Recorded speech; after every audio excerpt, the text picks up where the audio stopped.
जो आई square are होता है वो मेरा एक्टिव पावर है, लेकिन आई स्क्वायर एक्स ये रिएक्टिव पावर है। तो अगर एकदम रिएक्ट रजिस्टिव नेचर का सर्किट है, यानी डीसी जैसे होता है, तो वहां पर कोई भी रिएक्टिव पावर नहीं होता।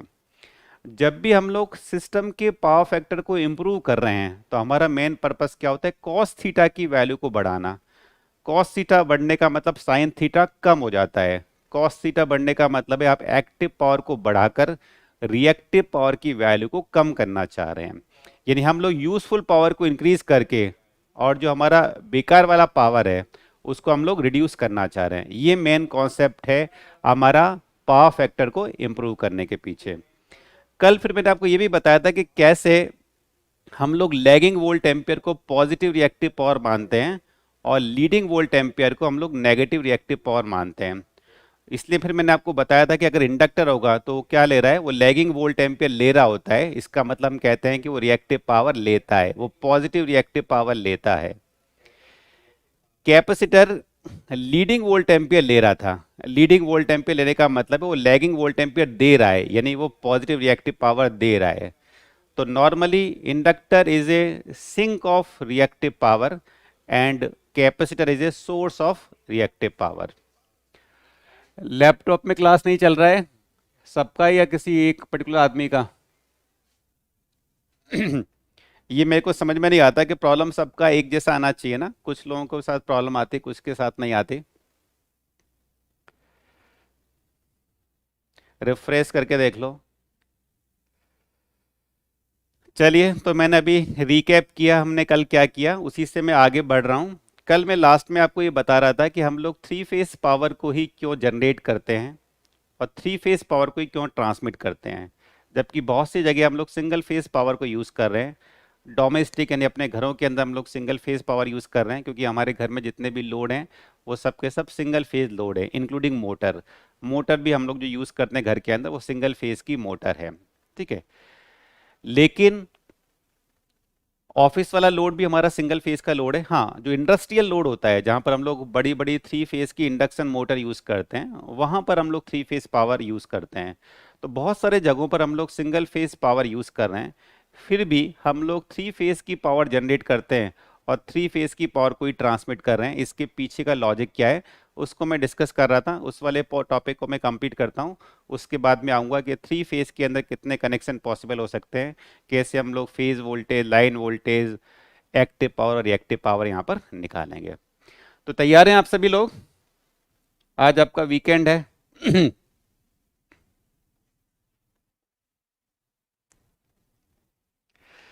तो आज हम लोग थ्री फेज को कवर करेंगे। थ्री फेज में कैसा स्टार कनेक्शन पॉसिबल होता है और डेल्टा कनेक्शन पॉसिबल होता है। लोड को हम लोग स्टार में भी कनेक्ट कर सकते हैं, डेल्टा में भी कनेक्ट कर सकते हैं।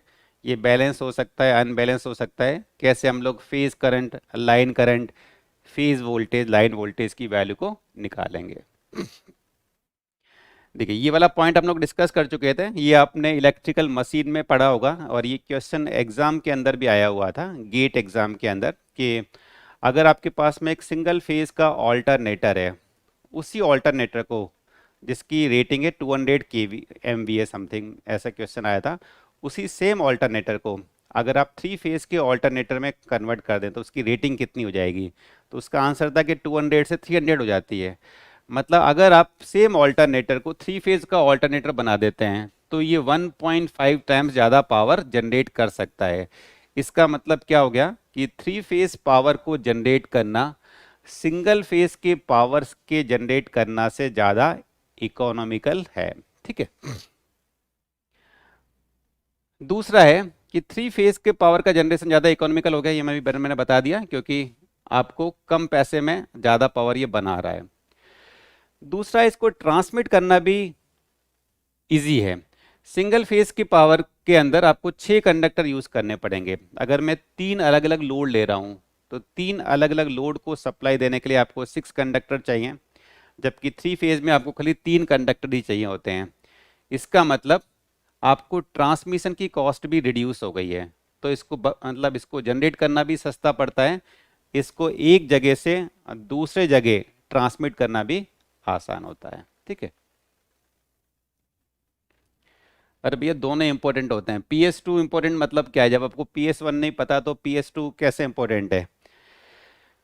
ठीक है, अगर कोई आपसे बोलता है कि बाइक चलाना ज़्यादा इंपॉर्टेंट है क्या साइकिल चलाने से, अगर आपको लगता है तो अच्छी बात है, लेकिन जब तक आप साइकिल चलाना नहीं सीखोगे तो बाइक कैसे चला पाओगे भाई? जब तक आपको टू व्हील्स के ऊपर बैलेंस करना नहीं आता तो कैसे बाइक चला पाओगे? ठीक है, ये वाला मैंने तो कल लिखवा दिया था। कल लास्ट में मैंने आपको प्रूफ करके बताया था, जो सिंगल फेज का जो एक्टिव पावर होता है ना, वो इस तरह का होता है। इंस्टेंटेनियस एक्टिव पावर का मतलब है हर टाइम पर एक्टिव पावर की वैल्यू चेंज हो रही होती है। कभी इंक्रीज होता है, कभी डिक्रीज होता है, जीरो हो जाता है, फिर इंक्रीज होता है, फिर डिक्रीज होता है। अगर इस तरह का पावर आप किसी मोटर को दें तो क्या होगा? क्योंकि ये आपका पावर ही पल्सेटिंग है, तो वो पल्सेटिंग नेचर का टॉर्क क्रिएट करेगा। तो सिंगल फेज की मोटर इस तरह की पल्सेटिंग नेचर का टॉर्क डेवलप करेगी अगर मैं इस तरह का पावर इसको दूंगा। लेकिन थ्री फेज का जब हमने इंस्टेंटेनियस पावर निकाला था, ए फेज का वोल्टेज, बी फेज का वोल्टेज, सी फेज का वोल्टेज मैंने माना था, बैलेंस सिस्टम माना था, 120 डिग्री का फेज डिफरेंस, हर फेज के अंदर करंट थीटा डिग्री लैग कर रहा है। तो जब हमने टोटल पावर निकाला, ए फेज का पावर, बी फेज का पावर और सी फेज का पावर, इन तीनों का जब मैंने सम किया था, ठीक है, तो ये निकल के अल्टीमेटली ये आ गया था, ये पूरा मिलकर जीरो हो गया था। Vm Im/√2 3 cos थीटा, यानी 3 वोल्टेज की आरएमएस वैल्यू, करंट की RMS value into cos theta. यहाँ पर आप देख रहे हैं कि पूरा का पूरा जो पावर आ रहा है वो रियल टर्म आ रही है, क्योंकि मैं तो इंस्टेंट पावर निकाल रहा हूँ, बी को आई से मल्टीप्लाई करके खाली। तो यहाँ पर एक्टिव रिएक्टिव दोनों पावर आना चाहिए था। रिएक्टिव पावर की वैल्यू जीरो आ रही है, एक्टिव पावर कांस्टेंट आ रहा है, यानी हर टाइम पर, किसी भी टाइम पे अगर आप पावर देखें, क्योंकि ये टाइम के ऊपर डिपेंड नहीं कर रहा है, यहाँ पर कहीं पर भी टाइम की टर्म नहीं आ रही है। सिंगल फेज में टाइम की टर्म आ रही थी, बट यहाँ पर टाइम की टर्म नहीं आ रही है। इसका मतलब ये कांस्टेंट पावर जनरेट कर रहा है। ये बहुत बड़ा एडवांटेज है थ्री फेज के लिए। इसका मतलब क्या आता है कि जब आप इस पावर को किसी पर दोगे तो क्या करेगा? वो एक पल्सेटिंग नेचर का टॉर्क नहीं बनाएगा, बल्कि वो कांस्टेंट टॉर्क को बनाएगा। अब क्योंकि ये पूरा का पूरा कॉस थीटा वाली टर्म आई है, साइन थीटा वाली टर्म आपको नहीं मिली है यहाँ पर कहीं पर भी, ठीक है, ये सब मिला, बाकी सब टर्म मिला के जीरो हो गई है। अब इससे हमें क्या लगता है कि रिएक्टिव पावर तो थ्री फेज में होता ही नहीं है, खाली एक्टिव एक्टिव पावर दिख रहा है, रिएक्टिव पावर तो यहाँ पर होता ही नहीं है। तो आप यहाँ पर देखेंगे, इसका मतलब ये नहीं कि हर फेज के अंदर, क्योंकि यहाँ पर मेरे पास तीन अलग अलग फेज हैं, कि रिएक्टिव पावर जीरो है। हर फेज में रिएक्टिव पावर फ्लो हो रहा है इधर से उधर, जैसे मैंने अभी आपको बताया था। यानी ए फेज में भी फ्लो हो रहा है यहाँ से लेकर वहां तक, बी फेज में भी फ्लो हो रहा है यहाँ से लेकर वहां तक, सी फेज में भी फ्लो हो रहा है यहाँ से लेकर वहां तक। लेकिन उस रिएक्टिव पावर के बीच में, उन तीनों फेज के रिएक्टिव पावर के बीच में इतना फेज डिफरेंस है कि हर इंस्टेंट के ऊपर उनका फेजर सम मिलके जीरो हो जाता है। तो इंडिविजुअल फेज के अंदर रिएक्टिव पावर फ्लो हो रहा है, लेकिन ओवरऑल थ्री फेज के अंदर किसी भी टाइम पर रिएक्टिव पावर की वैल्यू जीरो है। सो यहां पर समझना, the instantaneous value of total reactive power is zero. Total reactive power यहां पर जीरो है। It doesn't mean that reactive power is not flowing into the individual phase. Individual phase में reactive power flow हो रहा है, but हर phase की reactive power में इतना फेज डिफरेंस आ गया कि किसी भी इंस्टेंट के ऊपर, किसी भी टाइम के ऊपर, अगर मैं तीनों फेज की रिएक्टिव पावर का फेजर सम करता हूं तो मिलके जीरो बन जाता है। ठीक है, only the phasor sum at any instant is zero, किसी भी टाइम पर वो जीरो हो जाता है। तो हम कह सकते हैं कि total magnitude of reactive power, मतलब अगर मैं इंडिविजुअल ऐड करूं, एक फेज का वी आई साइन थीटा होगा, दूसरे फेज का वी आई साइन थीटा होगा, तीसरे फेज का वी आई साइन थीटा होगा। तो अगर मैं इंडिविजुअल ऐड करूं तो वो 3 VI साइन थीटा हो जाएगा। लेकिन इस तरह तीनों फेज में, कि तीनों फेज के बीच में किसी भी टाइम पर मैं इसका सम करूंगा तो जीरो हो जाएगा। बट इंडिविजुअल अगर मैं अलग अलग फेज का निकल के इनका सम कर रहा हूं तो ये VI साइन थीटा है। अरे कल प्रूफ नहीं किया था कि सिंगल फेज का पावर टाइम पे डिपेंड करता है? कल देखा नहीं था कि कल मैंने निकाल के बता था ना, यहाँ पर P इस तरह का आ रहा था।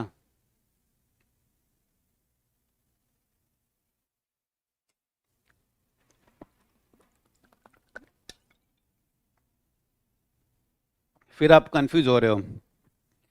आप जो वी आई कॉस थीटा में मत मानिए, जो हमने वी आई कॉस थीटा कल निकाला था वो एवरेज पावर था, समझिए, वो मेरा एवरेज एक्टिव पावर था।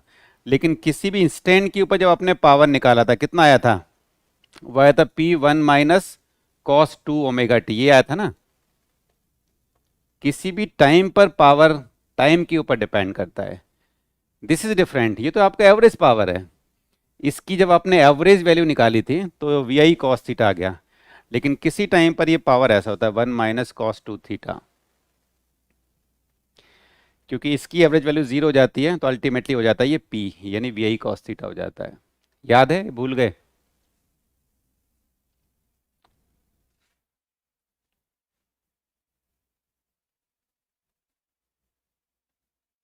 हाँ, बोला ना, क्योंकि अगर रिएक्टिव पावर नहीं होगा तो ट्रांसफार्मर के अंदर मैग्नेटाइजिंग करंट नहीं फ्लो होगा।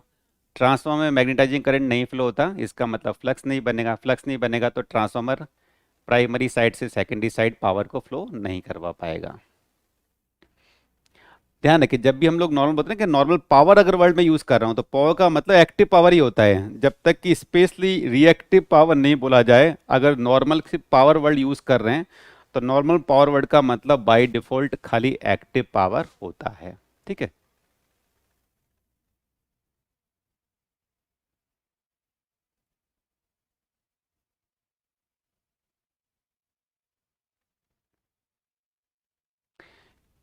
ये चीज क्लियर हो गई?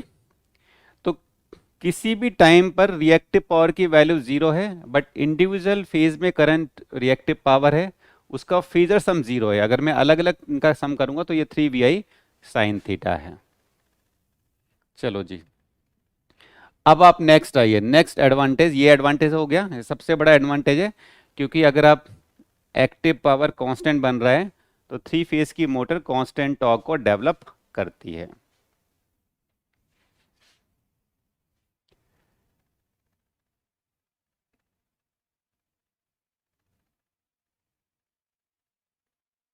ठीक है, पीक वैल्यू नहीं, इंडिविजुअल हम लोग वैल्यू लेके चल रहे हैं। VI sin theta, VI sin theta, VI sin theta, individual time पे इसकी वैल्यू को मैं लेके चल रहा हूँ। VI sin थीटा, उसको आपने ऐड कर दिया। खाली कैपेसिटर है और रिएक्टर है। मैंने आपको अभी बताया था ना, कल हमने इस पे कितना डिस्कशन किया था कि रिएक्टिव पावर का कॉन्सेप्ट ही रिएक्टिव कंपोनेंट से आता है, और रिएक्टिव कंपोनेंट है इंडक्टर और कैपेसिटर। अगर सर्किट में इंडक्टर और कैपेसिटर नहीं हो तो रिएक्टिव पावर होगा ही नहीं। तो जो पावर इंडक्टर और कैपेसिटर से रिलेटेड है उस पावर को हम लोग बोलते हैं रिएक्टिव पावर। तो कैपेसिटर और इंडक्टर हो सर्किट में और रजिस्टर हो ही नहीं तो खाली रिएक्टिव पावर होगा, एक्टिव पावर वहां पर होगा ही नहीं। कल प्रूफ किया था ना मैंने, पी की वैल्यू जीरो आ रही थी, क्योंकि देखिए इंडक्टर और कैपेसिटर के केस में वोल्टेज और करंट के बीच का एंगल 90 डिग्री होता है। इंडक्टर में करंट लैग करती है, कैपेसिटर के अंदर वोल्टेज लैग करता है। तो अगर 90 डिग्री का एंगल हो गया तो V I sine theta, sorry V I cos theta active power, तो कॉस 90 जीरो हो जाता है, तो एक्टिव पावर जीरो हो गया, पर साइन 90 की वैल्यू भी वन हो गई, तो V I sine theta V I हो गया, यानी पूरा का पूरा पावर खाली रिएक्टिव पावर होता है। अब यहाँ पर आइए, अब मैं ये प्रूफ कर रहा हूँ कि जब आप सिंगल फेज की जगह थ्री फेज का ट्रांसमिशन यूज करते हो तो वहां पर लॉसेस भी कम होते हैं। ठीक है,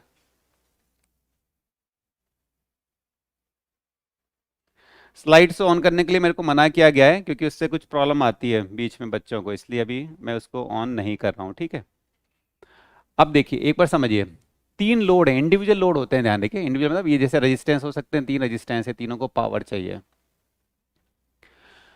अगर आपके पास में सिंगल फेज सप्लाई आ रही होती तो मेरे पास एक सोर्स है सिंगल फेज का, मतलब दो ऐसे होते हैं टर्मिनल, इससे आप इसको तीनों को सप्लाई दे रहे हो।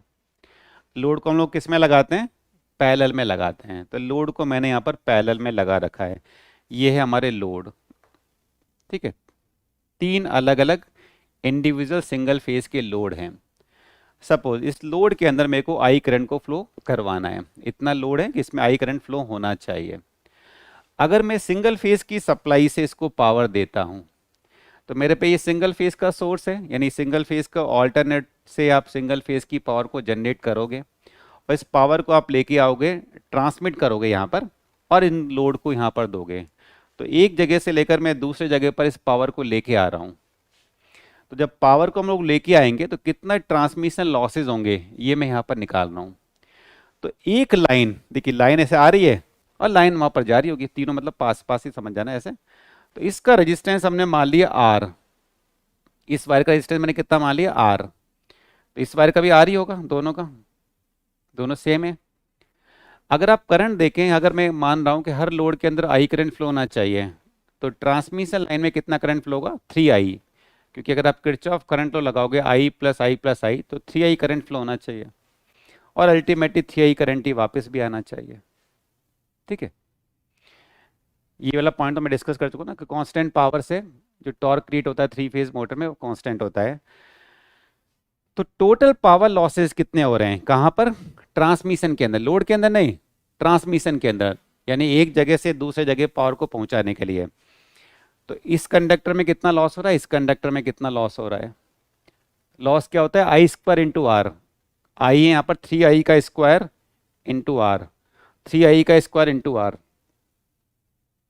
ठीक है,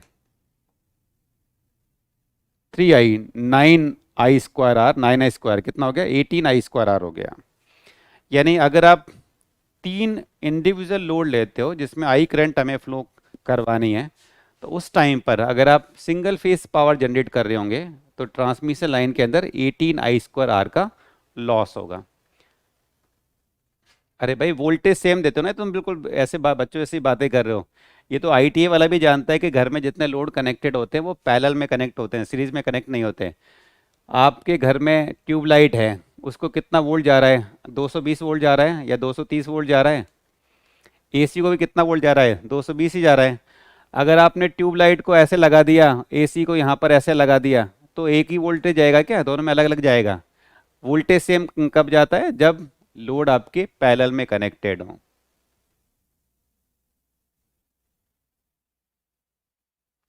अपने घर में जितने भी लोड होते हैं ना सब पैरेलल में कनेक्ट होते हैं, क्योंकि सबको वोल्टेज सेम चाहिए। करंट की वैल्यू लोड के अकॉर्डिंग वेरी कर सकती है लेकिन वोल्टेज आपको सेम चाहिए। ठीक है, नहीं लेकिन पूछ लिया अच्छा है किया, वरना हमेशा जिन मतलब कभी कभी क्या होता है कुछ चीज़ें से आपको नहीं पता, चाहे वो बहुत सिंपल कॉन्सेप्ट होते हैं, अगर आप नहीं उसको क्लियर करो तो हमेशा ही दिमाग में डायलेमा बना रहता है कि यार ये पता नहीं कैसे आप पैरेलल में क्यों लगा दिया। आप ध्यान रखना अपने घर में जितने भी लोड लगे हैं ना सब पैरेलल में लगे हुए हैं, जब भी तो सबका पावर वोल्टेज सेम जा रहा है।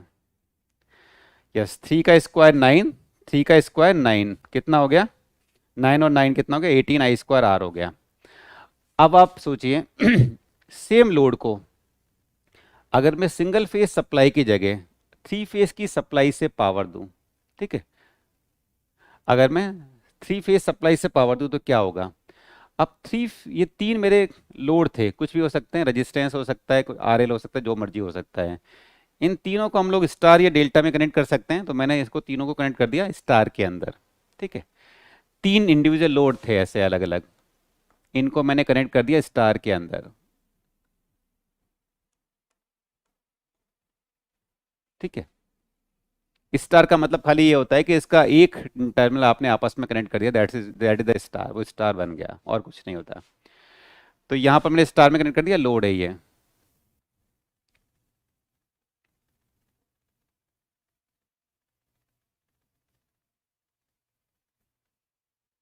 अभी आपका थ्री फेज की सप्लाई है, ये थ्री फेज की सप्लाई दे रहे हैं। ठीक है, थ्री फेज की सप्लाई, आपको पता है कि ऑल्टरनेटर की जो स्टेटर की वाइंडिंग होती है वो स्टार में कनेक्टेड होती है, ताकि कम इंसोलेशन लगता है उस स्टार की वजह से, इसलिए हम लोग डेल्टा में कनेक्ट नहीं करते। तो हम इसको सप्लाई दे रहे हैं यहाँ पर। ठीक है, हो गया, सेम चीज़ ध्यान रखिए, जैसे आप वहाँ पर पावर दे रहे थे यहाँ पर भी पावर दे रहे हैं।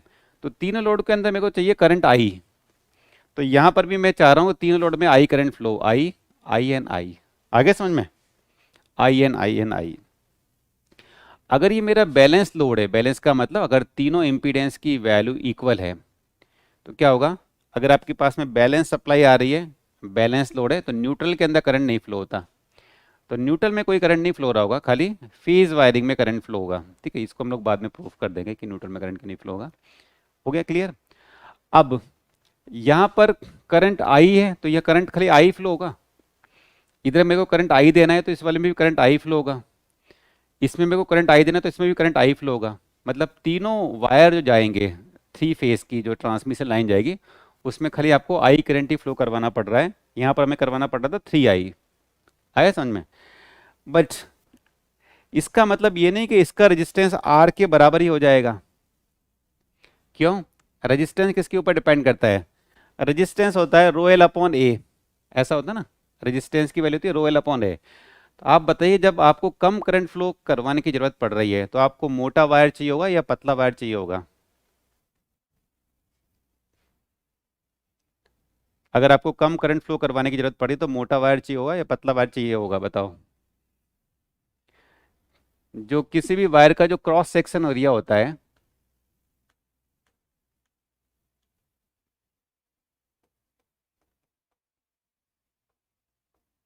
वो डिपेंड करता है करंट के ऊपर, कितनी करंट आपको फ्लो करवानी है। ज़्यादा करंट फ्लो करवानी है तो मोटा वायर लेना पड़ेगा, कम करंट फ्लो करवानी है तो पतला वायर लेना पड़ेगा।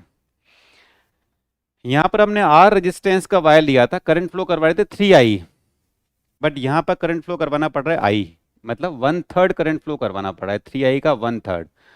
थ्री आई का अगर वन थर्ड करंट फ्लो करवाना पड़ रहा है, मतलब मेरे को वहाँ पर जितना क्रॉस सेक्शन एरिया चाहिए था, यहाँ जो क्रॉस सेक्शन एरिया होगा उस क्रॉस सेक्शन एरिया कितना हो जाएगा, वन बाई थ्री हो जाएगा।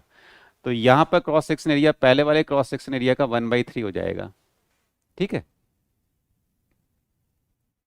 पतला वायर, क्योंकि आपको करंट कम करवानी है। तो रेजिस्टेंस की वैल्यू रो एल अपॉन ए होता है। अगर क्रॉस सेक्शन एरिया आपका वन थर्ड हो गया, रेजिस्टेंस कितना गुना हो जाएगा, तीन गुना। तो यहाँ पर आई करंट को फ्लो करवाने के लिए जब आप पतला वायर यूज करोगे, पतले वायर का एरिया कम है तो रेजिस्टेंस ज़्यादा हो गया, रेजिस्टेंस थ्री आर हो गया। ध्यान रखिए, इसको आर नहीं लेना है, इसको थ्री आर लेना है। ये चीज़ क्लियर है? तीन गुना हो गया, क्योंकि अब आपको पतला वायर यूज करना पड़ रहा है। अरे आई तो हम लोग मान रहे हैं कि यह मेरा लोड है जिसको आई करंट चाहिए। लोड का मतलब क्या होता है, जो पावर ले। तो हम यहाँ पर कंपेयर कर रहे हैं कि अगर मैं इसको सिंगल फेज की पावर दे, सिंगल फेज की सप्लाई से पावर देता, सेम पावर अगर मैं इसको थ्री फेज की सप्लाई से दे रहा हूँ, तो ट्रांसमिशन करने में कितना पावर का लॉस होगा। तो हम लोग इसलिए जितना यहाँ पर मैं आई करंट माना है, एग्जैक्टली सेम करंट मैंने यहाँ पर हम आई मान लिया, मतलब हम लोड को इक्वल पावर दे रहे हैं, मतलब सेम लोड है।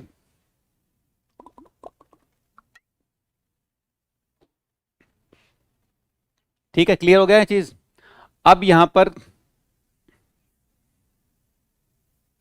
पावर लॉस निकालो। ठीक है, पहले इसको भूल जाओ, पहले इसको इसको देख लो, पहले लॉस के देख लेते हैं। क्या होगा, three I R, sorry I square into R, I square into three R, वो I square three R, I square into three R, कितना हो गया, I square three R, I square three R, I square three R, कितना हो गया, nine I square are.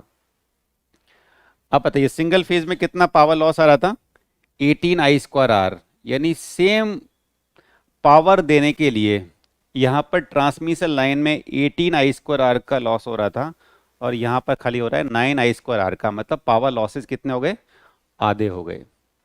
ठीक है, ये चीज क्लियर है?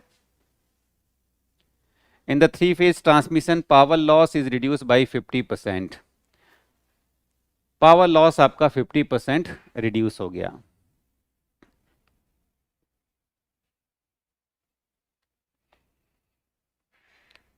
मैं लेट ज्वाइन हुआ हूँ, दिव्यांशु बोल रहे हैं, तो बताइए क्या खातिरदारी की जाए आपकी लेट ज्वाइन होने के ऊपर? चाय कॉफ़ी कुछ मंगाई जाए आपके लिए, लेट ज्वाइन हो जाए आप?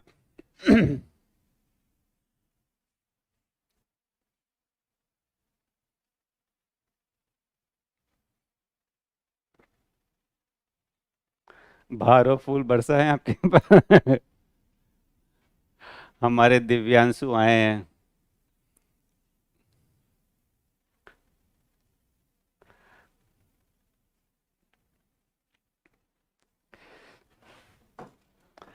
आपने बहुत महान काम किया है लेट ज्वाइन होकर, कुछ ना कुछ तो खातिरदारी करनी चाहिए आपकी।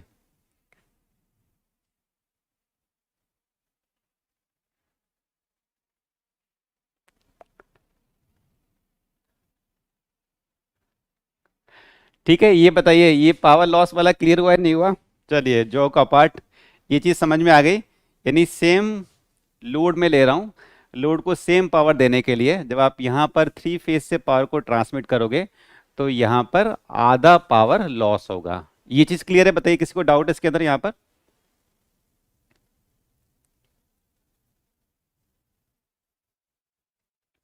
अगर न्यूट्रल में करंट फ्लो होगा तो डेफिनेटली पावर लॉस होगा भाई। किसी भी कंडक्टर जिसका रेजिस्टेंस है और उसमें करंट फ्लो हो रहा है तो पावर लॉस होगा। लेकिन अगर आपका सेम वैल्यू के इम्पीडेंसेस हैं, मतलब मेरा लोड सेम है, तो बैलेंस लोड के अंदर कभी भी न्यूट्रल में करंट फ्लो नहीं होता। अब देखिए, अब पावर लॉस के बाद अब मैं डिस्कस कर रहा हूँ वोल्टेज ड्रॉप को। पहले मैं ले रहा हूँ सिंगल फेज वाला, ठीक है। सिंगल फेज में कितना वोल्टेज ड्रॉप होता है? वोल्टेज ड्रॉप जो वायर में होता है जब मेरा वो पावर फ्लो हो रहा है, तो V इंटू आई, ऐसा होता है ना, V इंटू आई, सॉरी वोल्टेज ड्रॉप ना I इंटू आर। तो यहाँ पर 3I इंटू आर, इस कंडक्टर में वोल्टेज ड्रॉप हो जाएगा 3I इंटू आर, इस कंडक्टर में ड्रॉप हो जाएगा 3I इंटू आर। तो 3I इंटू आर और 3I इंटू आर कितना हो गया? 6I into R. ये मेरा वोल्टेज ड्रॉप है सिंगल फेज के अंदर।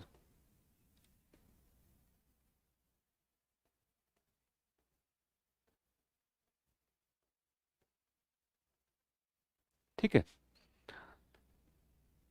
वोल्टेज ड्रॉप एक फेज को, एक बार समझना है इस चीज को, मतलब एक इस फेज को वोल्टेज देने के लिए, मतलब जितना वोल्टेज आपका यहाँ पर आ रहा है, समझना एक बार, अगर मैंने यहाँ पर इसको ई वोल्ट दिया है तो यहाँ पर आपको वोल्टेज कितना मिलेगा?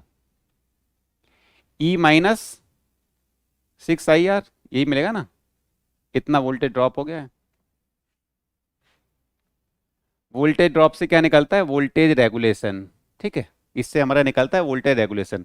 अब सेम चीज को अगर मैं थ्री फेज में देखता हूं, एक सिंगल फेज की बात कर रहा हूं, एक सिंगल फेज को पावर देने के लिए, सिंगल फेज के लोड को वोल्टेज देने के लिए, तो यहां पर आप निकालोगे एक सिंगल फेज के लिए, अगर मैं, ये आपका ई है, तो यहां पर कितना मिलेगा बताइए? एक सिंगल फेज के लिए जहां पर वोल्टेज ड्रॉप हो रहा है वो I इंटू 3R हो रहा है, खाली समझ में आ रहा है? ये तो इस फेज के लिए और ये इस फेज के लिए, लेकिन एक फेज के अक्रॉस अगर मैं वोल्टेज देख रहा हूं, अगर यहाँ पर ई है तो ये वोल्टेज कितना हो जाएगा? E minus 3IR।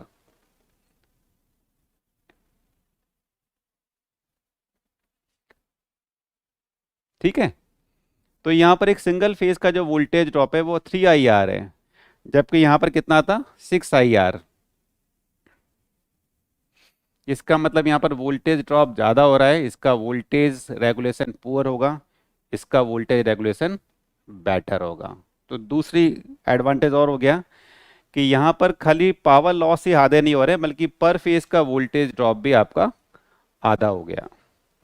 Voltage drop कम होने का मतलब क्या हो गया? वोल्टेज रेगुलेशन पहले से बेटर हो गया।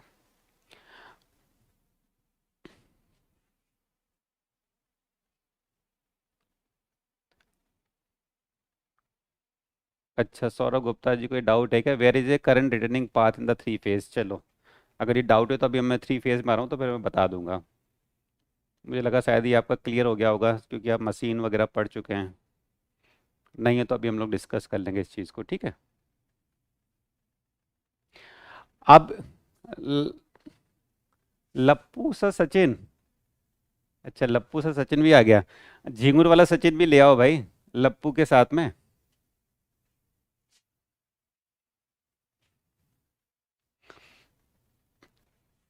यहाँ पर कुछ लोगों को लगता है ये 3IR हो जाएगा। नहीं, मैं खाली एक लोड के अक्रॉस वोल्टेज ड्रॉप की बात कर रहा हूँ, वो 3IR है। बट यहाँ पर तो एक के अक्रॉस इधर भी आ रहा है, इधर भी हो रहा है वोल्टेज ड्रॉप। 3IR कितना हो गया? 6IR हो गया। ठीक है,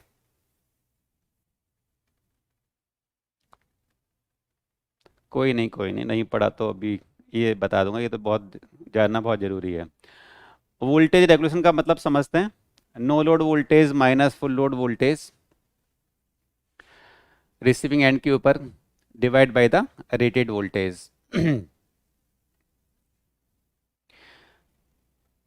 ठीक है, नो लोड वोल्टेज का मतलब क्या होता है? जब लोड नहीं है, मतलब जब करंट फ्लो नहीं हो रहा है यहाँ पर, पहले इधर आ जाइए, जब करंट यहाँ पर फ्लो ही नहीं हो रहा होगा तो वोल्टेज ड्रॉप ही नहीं होगा। तो जो ई है वही ई आपको यहाँ पर मिल जाएगा। सिंपल सी बात है ना, जो ई है वो यहाँ पर ई मिल जाएगा। लेकिन जब करंट फ्लो हो रहा है तब वोल्टेज आपको ई माइनस 6 IR मिल रहा है।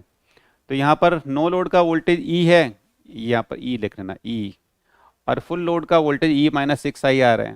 तो कितना आ जाएगा, 6 IR divide by rated voltage, ये आ गया सिंगल फेज के लिए। थ्री फेज के लिए क्या हो जाएगा, अगर करंट नहीं फ्लो होगा तो कोई भी वोल्टेज ड्रॉप नहीं होगा, तो पूरा का पूरा ई आपको यहाँ पर मिल जाता है। तो नो लोड के टाइम पर वोल्टेज होता है ई, लेकिन करंट फ्लो होने पर ये वोल्टेज हो रहा है E minus 3 IR।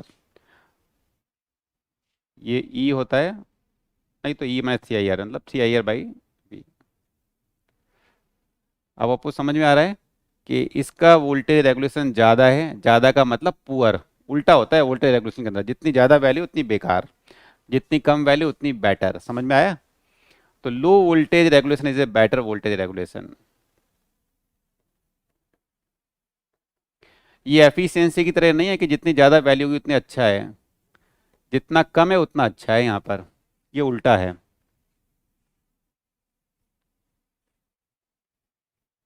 Rated voltage use करते हैं, that is the rated voltage.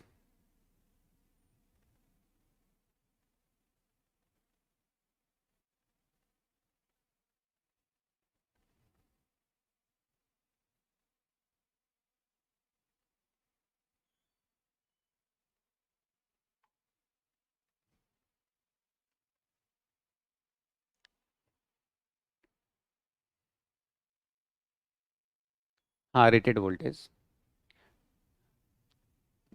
Generally हम लोग फुल लोड वोल्टेज को रेटेड वोल्टेज मान लेते हैं, बट एग्जैक्टली रेटेड वोल्टेज है।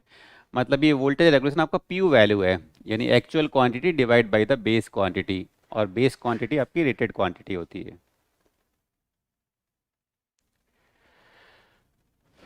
घर में सिंगल फेज यूज़ करने के लिए मैं यहाँ पर बता रहा हूँ कि हम लोग घर में तो सिंगल फेज यूज़ कर रहे हैं क्योंकि हमारे पास में सिंगल फेज के लोड है, ज़्यादा बड़ा लोड नहीं है। मैं आपको बता रहा हूँ कि सिंगल फेज के लोड होने के बाद भी हम लोग थ्री फेज की पावर क्यों जनरेट कर रहे हैं, थ्री फेज की पावर को क्यों ट्रांसमिट कर रहे हैं। ठीक है, हमने थ्री फेज वाले सिस्टम क्यों यूज़ किया हुआ है उसको हम लोग डिस्कस कर रहे हैं कि थ्री फेज के सिस्टम के ये एडवांटेज आपको नज़र आ रहे हैं as compare to single phase. अब एक और है, आपने जो मशीन में पढ़ा होगा कि जब थ्री फेज की पावर होती है तो थ्री फेज की power rotating magnetic field develop कर लेती है। अगर आप सिंगल फेज वाइंडिंग में सिंगल फेज करंट को फ्लो करवाते हैं तो एक पल्सेटिंग नेचर का मैग्नेटिक फील्ड बनता है। लेकिन सिंगल फेज वाइंडिंग में जब थ्री फेज वाइंडिंग में थ्री फेज की करंट फ्लो करवाएंगे तो रोटेटिंग मैग्नेटिक फील्ड बनता है। उसका एडवांटेज बताइए, उसका एडवांटेज क्या हो जाता है? रोटेटिंग मैग्नेटिक फील्ड का कोई एडवांटेज है? हाँ, जितना कम वोल्टेज रेगुलेशन उतना बेटर, आइडियली ये जीरो होना चाहिए। जीरो का मतलब है कि जब आप कोई भी लोड को चेंज कर रहे हैं हमारा वोल्टेज चेंज नहीं होना चाहिए। भाई हम चाहते हैं कि वोल्टेज कांस्टेंट मिले, लोड के साथ में चेंज नहीं होना चाहिए।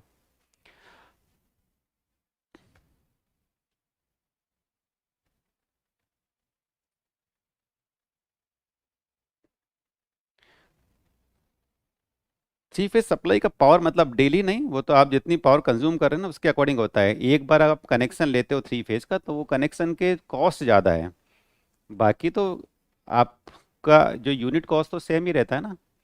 जैसे मेरे घर में थ्री फेज कनेक्शन है, इसका मतलब ये थोड़ी कि मेरे को एक यूनिट के ज़्यादा पैसे देने पड़ते हैं। बस जब मैंने कनेक्शन लिया था उस टाइम आपको ज़्यादा पैसा देना पड़ा। यस, मेन बात है जब आपका रोटेटिंग मैग्नेटिक फील्ड बनता है तो वो मोटर सेल्फ स्टार्टिंग मोटर हो जाता है।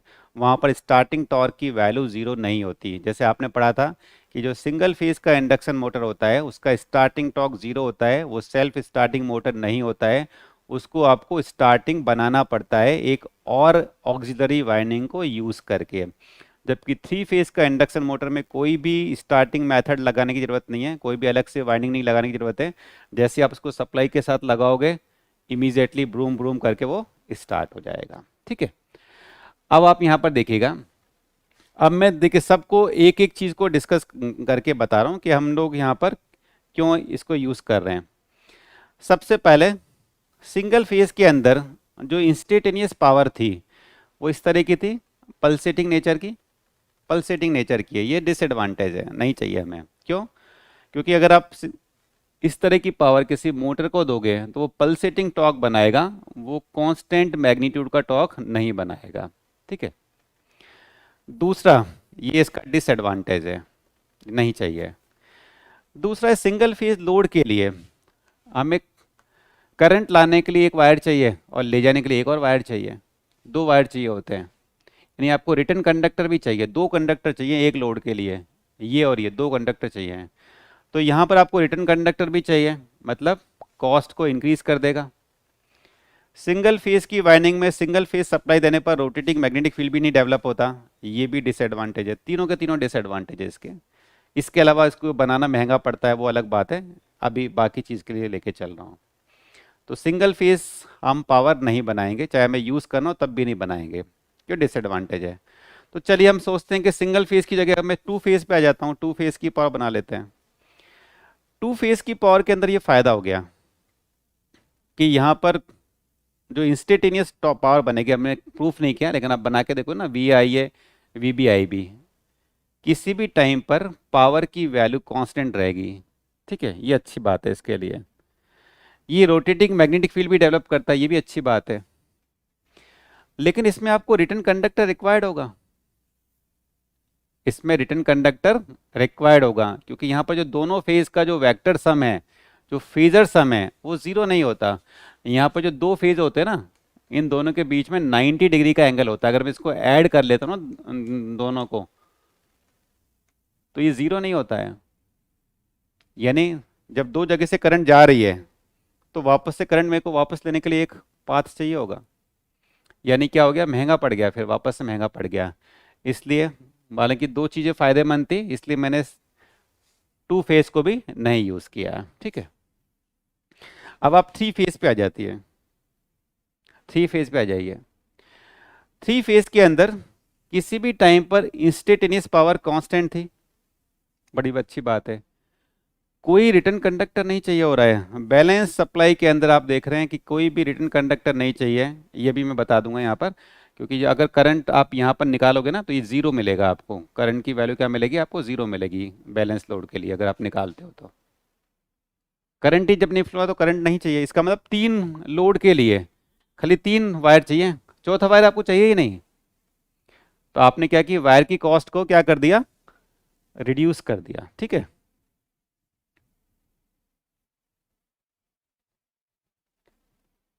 एम डब्ल्यू पॉइंट डाल दीजिए। एम डब्ल्यू पॉइंट मैं समझा नहीं, मतलब M W point means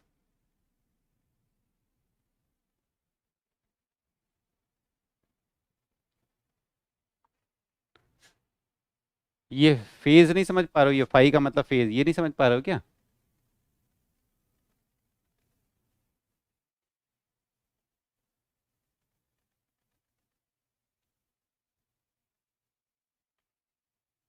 RMF rotating magnetic field होता है, इसको आरएमएफ बोलते हैं। ये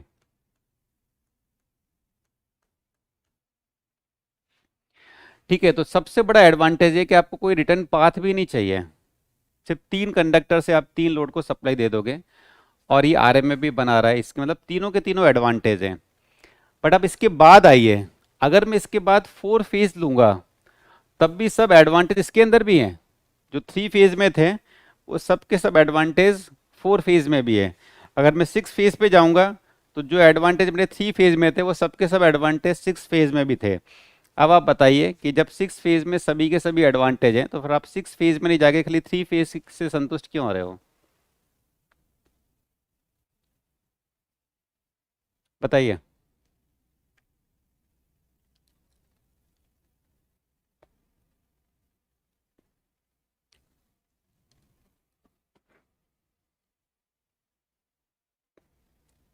5 फेज, 100 फेज, 200 फेज, जो भी मर्जी है ना, उसके बाद जितने भी एडवांटेज थ्री फेज में वो सब के सब इसके अंदर है। अरे भैया, ये आपको कोई एक्स्ट्रा एडवांटेज नहीं दे रहे हैं। अगर थ्री के बाद में 4, 5, 6 फेज, 7 फेज, 100 फेज में जाऊंगा तो कोई अलग से एक्स्ट्रा एडवांटेज आपको नहीं मिल रहा है। तो जब आपको एक्स्ट्रा एडवांटेज मिल ही नहीं रहा है तो आप उस फेज में क्यों जाओगे? क्योंकि सिंपल सी बात है, थ्री फेज सिस्टम की जगह अगर आप सिक्स फेज का सिस्टम बनाना चाहोगे या 12 फेज का सिस्टम बनाना चाहोगे तो ज़्यादा कॉम्प्लिकेटेड हो जाएगा ना। थ्री फेज के ऑल्टरनेटर की डिज़ाइन करने की बजाय अगर आप मैं सिक्स फेज का ऑल्टरनेटर डिज़ाइन करूंगा तो बहुत कॉम्प्लिकेटेड टास्क है। थ्री फेज के ट्रांसफार्मर की जगह सिक्स फेज का ट्रांसफार्मर बनाऊंगा तो ज़्यादा कॉम्प्लिकेटेड बनेगा, उसकी डिज़ाइनिंग ही बहुत ज़्यादा कॉम्प्लिकेटेड हो जाएगी, जबकि वो आपको कोई अलग से एडवांटेज दे ही नहीं रहा है, कोई अलग से एडवांटेज नहीं दे रहा। बिना अलग से एडवांटेज दिए हुए खाली ये कॉम्प्लिकेशन को क्रिएट कर रहा है। इसलिए जो सबसे मिनिमम फेज जो आपको सब एडवांटेज दे देगा वो आपका है थ्री फेज। इसलिए हम लोग क्या यूज करते हैं, we always go with the three phase system. यानी हम लोग थ्री फेज की पावर को जनरेट कर रहे हैं, थ्री फेज की पावर को ट्रांसमिट कर रहे हैं, थ्री फेज की पावर को डिस्ट्रीब्यूट कर रहे हैं। अल्टीमेटली अगर हमें घर के अंदर या ऑफिस के अंदर सिंगल फेज की पावर यूज करनी पड़ती है तो हम उसको सिंगल फेज पावर में यूज कर लेते हैं। अब एक सिंगल फेज और एक न्यूट्रल के से कनेक्शन ले लेते हैं, ठीक है। नहीं करंट से नहीं, current will depend upon the load भाई, करंट का लोड से मतलब होता है, फेज से क्या मतलब है, कौन सा लोड लगा रखा है, करंट वो डिसाइड करता है। अरे 5, 10, 15 जो भी करना है सब फेज का कॉन्सेप्ट हो सकता है उसके बाद में।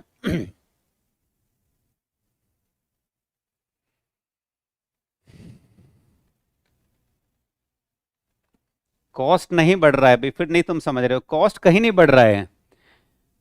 थ्री फेज में आपके 3 वायर थे, आप 4 वायर यूज कर रहे हो तो कॉस्ट नहीं बढ़ रही है, ज्यादा पावर दे रहा है ना आपको। अगर यहाँ पर आई करंट फ्लो हो रहा है तो 3 आई करंट फ्लो हो रही है, यहाँ पर 4 आई करंट फ्लो हो रहा है, कहीं पर कॉस्ट नहीं बढ़ रहा है, खाली कॉम्प्लिकेशन बढ़ रहा है। कॉम्प्लिकेशन का मतलब अगर आप ट्रांसफार्मर बनाओगे या ऑल्टरनेटर बनाओगे ज़्यादा फेज का तो उसको बनाने की डिजाइनिंग वाला कॉम्प्लिकेशन बढ़ रहा है, उसको बनाने का खर्चा बढ़ सकता है, बाकी वायर वायर का खर्चा नहीं बढ़ेगा कि आपका ज़्यादा वायर लग रहा है कम वायर लग रहा है। ज़्यादा वायर लगने का मतलब ज़्यादा पावर दे रहा है आपको, उससे फर्क थोड़ी पड़ रहा है, बट खाली कॉम्प्लिकेशन बढ़ता जा रहा है। मतलब इस तरह का ज़्यादा फेज का सिस्टम का आप ट्रांसफार्मर बनाओगे तो ज़्यादा कॉम्प्लिकेटेड होगा, ठीक है। हो गया क्लियर ये चीज़। चलिए अब मैं आ रहा हूँ यहाँ पर मल्टी फेज सर्किट के ऊपर।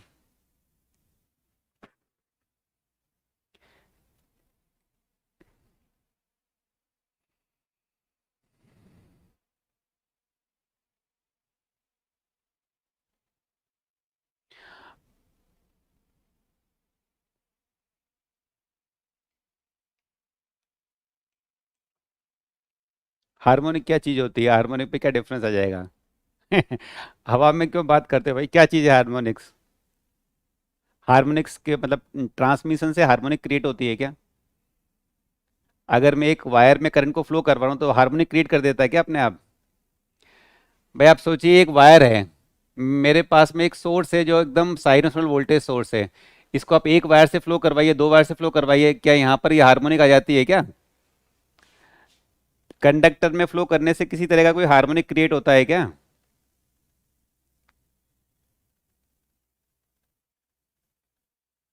अरे कंडक्टर हार्मोनिक क्रिएट करता है क्या। पावर सिस्टम में हार्मोनिक कैसे क्रिएट होती है, या तो जो आप ऑल्टरनेटर से पावर बना रहे हो आपने साइनोसोडियल पावर ही नहीं बनाई तो हार्मोनिक आ गई, ये आपका सोर्स ही साइनोसोडियल नहीं है, या फिर आपका जो ट्रांसफार्मर है उससे आपका हार्मोनिक जनरेट हो रहा है, बाकी किसी वायर से थोड़ी हार्मोनिक जनरेट हो जाता है। पल्स सेटिंग में बता चुका हूँ, कल आप देख लेना, जो कल मैंने आपको बताया था ना इंस्टेंटेनियस पावर जो मैंने बना के बताया था वो आ रहा था P1 - cos 2 ω t। याद नहीं कल हमने निकाला था, ये इस तरह का पावर आ रहा है, यानी ये पल्सेटिंग नेचर का पावर, इसको जब ड्रॉ करोगे तो इस तरह का आएगा। चलिए अब एक समझना, एक बार मल्टीफेज सर्किट समझना। मल्टीफेज का मतलब क्या है, जैसे सिंगल फेज के अंदर एक सोर्स है, सोर्स मतलब हम लोग क्या कर रहे हैं, मैकेनिकल पावर को कन्वर्ट कर रहे हैं इलेक्ट्रिकल पावर के अंदर। अगर मेरा ऑल्टरनेटर है उसने कन्वर्ट किया मैकेनिकल पावर को इलेक्ट्रिकल पावर के अंदर। अरे भैया हार्मोनिक को देखना है तो आप पी का लेक्चर देख लेना, पी के अंदर पूरा बताया है हार्मोनिक क्या है और रिपल क्या है। तो यहाँ पर एक वाइंडिंग होती है, इस तरह की एक सिंगल वाइंडिंग होती है, उस सिंगल वाइंडिंग में एक ईएमएफ इंड्यूस्ड होता है। ईएमएफ मैंने क्या बताया था, EMF is nothing but the source of electrical power, ये इलेक्ट्रिकल पावर का सोर्स है। अब आप जब लोड लगा देते हो तो ये सोर्स करंट फ्लो करवाना स्टार्ट कर देता है। ये मेरा सिंगल फेज का सर्किट हो गया, यहाँ पर एक सिंगल सोर्स है, समझ में आ गया। अगर सोर्स एक की बजाय ज़्यादा हो तो वो आपका मल्टी फेज सर्किट हो जाएगा। एक की जगह दो वाइंडिंग में ईएमएफ अलग इंड्यूस्ड हो रहा है, तीन वाइंडिंग में ईएमएफ इंड्यूस्ड हो रहा है। जैसे हम लोग ऐसे बना लेते हैं, जैसे अगर मैं यहाँ पर बना लेता हूँ, आप सिंपल तरीके से मान लीजिए, एक मेरा एक ये सोर्स है, ठीक है, एक दूसरा सोर्स ये है, दो अलग अलग सोर्स हैं। आपने दोनों सोर्स को एक जगह पर कनेक्ट कर दिया ऐसे, और आप यहाँ से आप सप्लाई ले रहे हो, इस तरह की कोई सप्लाई ले रहे हो, तो टू फेज सर्किट है ये। अगर आपके पास आपने तीन सोर्स को ऐसे लगा दिया,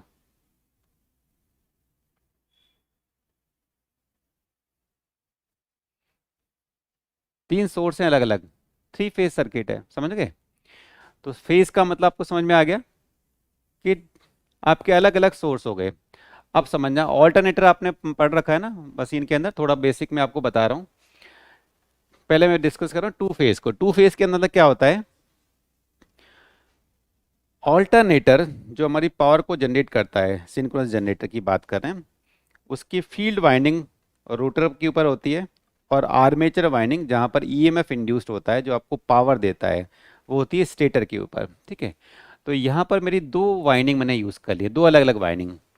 एक वाइंडिंग हो गई ए और ए डैश, मतलब इसको ऐसे रिप्रेजेंट कर सकते हो बनाने के लिए सिंपल तरीके से। मतलब आप कैसे बनाओगे देखना एक बार, ये वाइंडिंग का मतलब आपको ऐसे ऐसे वायर को ऐसे लगाना पड़ता है, ऐसे ही तो करते हो, ऐसे लगाए फिर वाइंडिंग को यहाँ पर ले आए, ऐसे वाइंडिंग बन जाती है। कभी वाइंडिंग को बनाते हुए देखा होगा। तो एक फेज की वाइंडिंग हो गई, कितने वायर निकलेंगे, दो वायर निकल जाएंगे, दो वायर। बी फेज की वाइंडिंग फिर आप ऐसे ऐसे लगा दोगे, दो वायर निकल जाएंगे, यहाँ से स्टार्ट हुआ यहाँ पर एंड हुआ, दो वायर निकल जाएंगे। तो दो वाइंडिंग को हम लोग 90 डिग्री इलेक्ट्रिकल डिग्री अपार्ट रखे हुए हैं।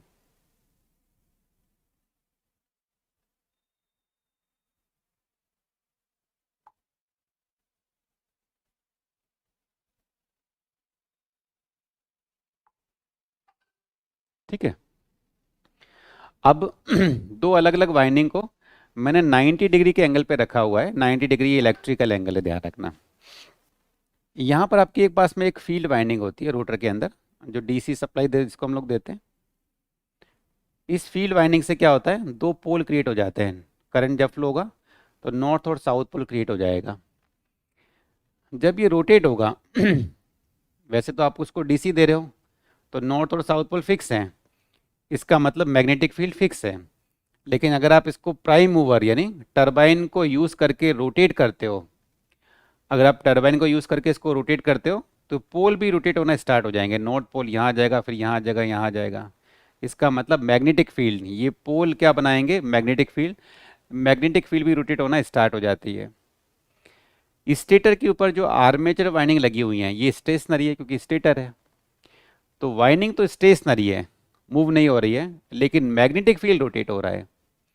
तो जैसे ही वाइंडिंग जो कंडक्टर है और मैग्नेटिक फील्ड के बीच में रिलेटिव वेलोसिटी होती है क्या हो जाता है, एक ईएमएफ इंड्यूस्ड हो जाएगा। ईएमएफ यहाँ पर इंड्यूस्ड हो जाएगा। अब देखिए, जो इंड्यूस्ड ईएमएफ आपने पढ़ा होगा 11th-12th क्लास में, अभी ये मशीन में पढ़ा होगा, ये बीएलवी होता है। फ्लक्स डेंसिटी के ऊपर डिपेंड करता है, ठीक है। अगर फ्लक्स डेंसिटी, कोई भी कंडक्टर के पास में फ्लक्स डेंसिटी मैक्सिमम है तो मैक्सिमम ईएमएफ इंड्यूस्ड होगा। फ्लक्स डेंसिटी की वैल्यू कम है तो मिनिमम ईएमएफ इंड्यूस्ड होगा। अब आप समझना, नॉर्थ को हम मानोगे पॉजिटिव, साउथ को मानोगे नेगेटिव। मतलब नॉर्थ से फ्लक्स बाहर निकलता है, साउथ से वापस से एंटर करता है, इसलिए मैं इसको पॉजिटिव मानूंगा, इसको नेगेटिव मानूंगा।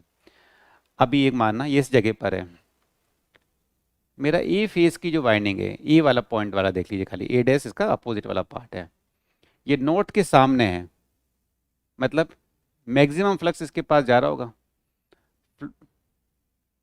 ठीक है। तो मैक्सिमम फ्लक्स का मतलब इसमें मैक्सिमम ईएमएफ इंड्यूस्ड होगा। या पहले आप इसको ऐसे मान लीजिए, यहाँ पर मैं ऐसे बताता हूँ, ए फेज को लेके चल रहा हूँ, ए फेज ले लीजिए खाली, ये हो गया ए, ए डैश।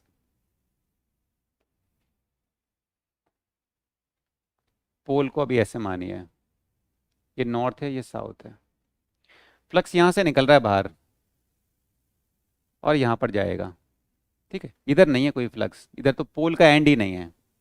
इसका मतलब यहाँ पर कोई भी फ्लक्स नहीं है। फ्लक्स नहीं है तो यहाँ पर फ्लक्स डेंसिटी जीरो है, तो यहाँ पर जो ईएमएफ इंड्यूस होगा वो जीरो होगा। तो इंड्यूस ईएमएफ की वैल्यू क्या है, जीरो है। दिख गया, ए फेज के अंदर इंड्यूस ईएमएफ की बात कर रहा हूँ, ये जीरो है। अब मैं क्या कर रहा हूँ, इस रोटर को रोटेट कर रहा हूँ, तो टाइम लगेगा रोटेट करने के अंदर। ये मेरा टाइम स्केल है, ध्यान रखिए, ओमेगा टी, यानी टाइम के साथ में ये वेरी करता है। ओमेगा होता है 2 पाई एफ टी, टाइम के साथ में ये एंगल चेंज होता रहता है। अब मैंने इसको घुमाया, ये घूम के कहाँ पर आ गया, इसके सामने आ गया। ठीक है, ये घूम के आ गया इसके सामने, तो यहाँ तक आने में इसको टाइम लगा होगा, सिंपल सी बात है ना। यहाँ से लेकर यहाँ तक आने में टाइम लगा होगा कुछ टाइम बाद। अब इस जगह पर, अब ये जो ए वाली वाइंडिंग है, ये मैक्सिमम फ्लक्स डेंसिटी के सामने आ गई, क्योंकि नॉर्थ पोल के बिल्कुल सामने आ गई। अब यहाँ पर मैक्सिमम ईएमएफ इंड्यूस्ड हो रहा होगा।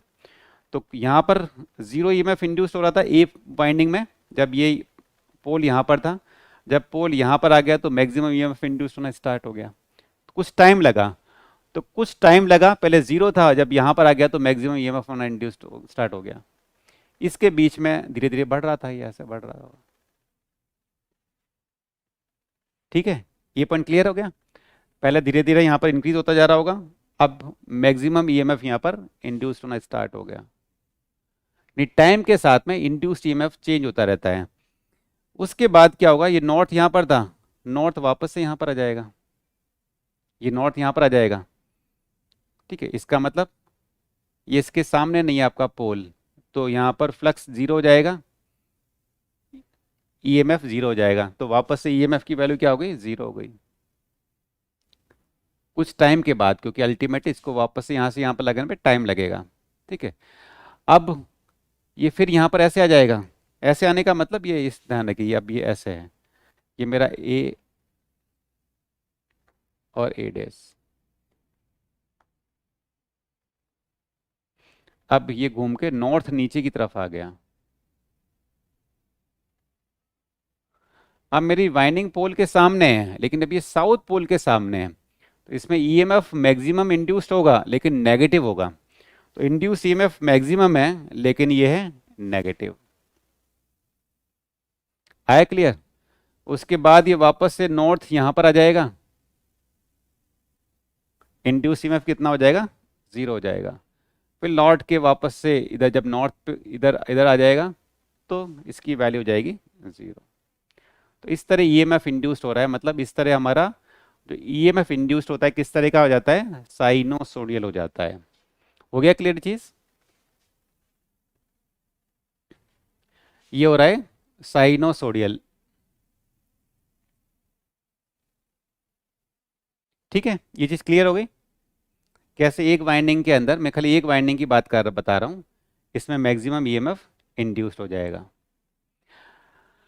अब सोचो, अब मैं यहाँ पर बी फेज की वाइंडिंग की बात कर रहा हूँ।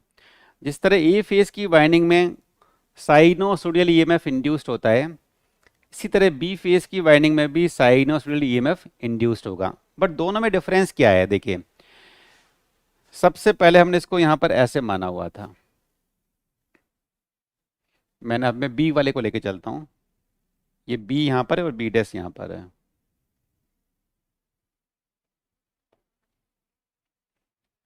सबसे पहले ये ऐसे था, नॉर्थ और साउथ,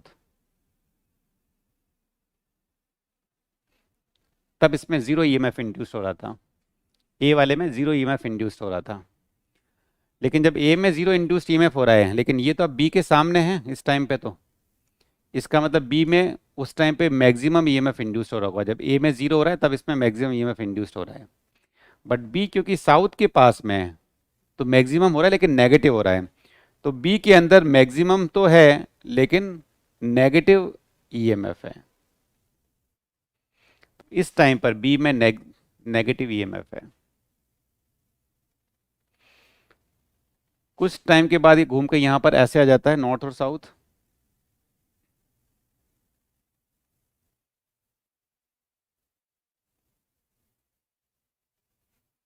ठीक है, इस टाइम पर ए में मैक्सिमम ईएमएफ इंड्यूस्ड हो रहा था क्योंकि इसके सामने था, लेकिन अब ये तो इसके सामने नहीं है, इसके तो परपेंडिकुलर है। तो इस टाइम पर बी में ईएमएफ जीरो होगा, तो इस टाइम पर बी में ईएमएफ जीरो होगा, यानी जब ए में मैक्सिमम हो रहा है तब इसके अंदर जीरो हो रहा है, जब इसमें जीरो था तब इसमें मैक्सिमम हो रहा था। ठीक है, यानी अब ये ऐसे ऐसे मूव करके मतलब पूरा बना लोगे तो इस तरह का बन जाएगा। तो अब समझना कि आपको कि दोनों वाइंडिंग में साइनोसोडियल ईएमएफ इंड्यूस्ड हो रहा है, इसमें कोई डाउट नहीं है, लेकिन दोनों ईएमएफ एक साथ ही मैक्सिमम या एक साथ जीरो नहीं हो रहे हैं। एक साथ ईएमएफ मैक्सिमम जीरो का कब होता है, जब बी फेज की वाइंडिंग भी आप यहीं पे लगा देते हैं।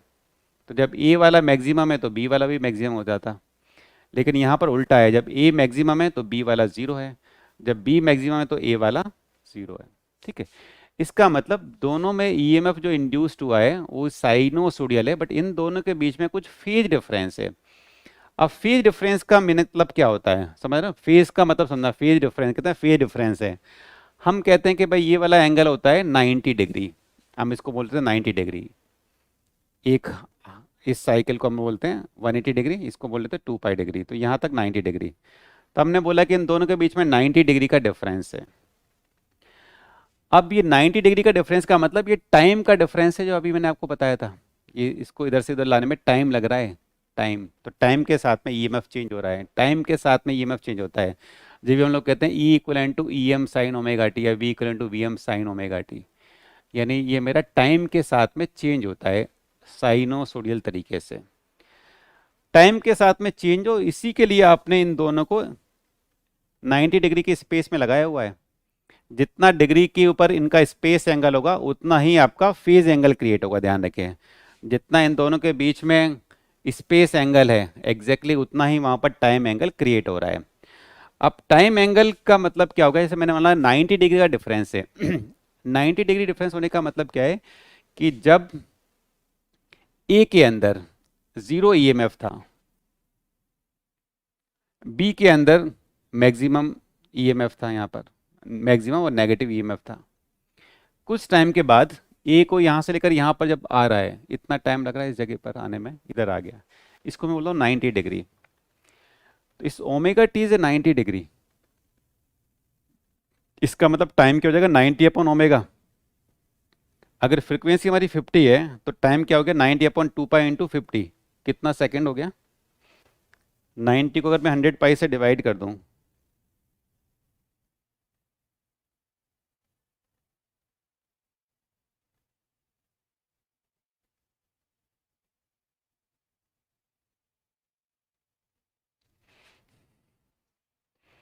Zero point 286 second. ठीक है, इसका मतलब क्या है, इन दोनों में 0.286 सेकेंड का डिफरेंस है। यानी जब ए फेज का ईएमएफ मैक्सिमम होता है तो उसके 0.286 सेकेंड के बाद बी फेज का ईएमएफ मैक्सिमम होता है, समझ रहे हैं? ये मैक्सिमम और मिनिमम दोनों होते जा रहे हैं, बट टाइम का डिफरेंस है। जब ए फेज का मैक्सिमम होगा उसके 0.28 सेकेंड के बाद इसका मैक्सिमम होगा, या आप कह सकते हो जब ए फेज का जीरो होगा उसके 0.286 सेकेंड के बाद ये जीरो होगा। तो ये चीज़ समझ में आ गई, टाइम डिफरेंस। फेज डिस्प्लेसमेंट का मतलब क्या है, ये चीज़ समझ में आई नहीं आई? क्योंकि एंगल का मतलब बहुत से बच्चे इसको ऐसे ही मान लेते हैं कि ये 90 डिग्री का एंगल है और ये 180 डिग्री का एंगल है। तो ये angle is the omega T angle, जो आपका फेज डिस्प्लेसमेंट को बता रहा है कि दो क्वांटिटी आपकी साइनोसोडियल क्वांटिटी है, लेकिन वो एक साथ टाइम पर मैक्सिमम और मिनिमम नहीं हो रहे हैं, बल्कि इनके बीच में 0.28 सेकेंड का डिफरेंस है। फेज डिस्प्लेसमेंट मतलब ये एंगल क्रिएट हो रहा है आपका टाइम से।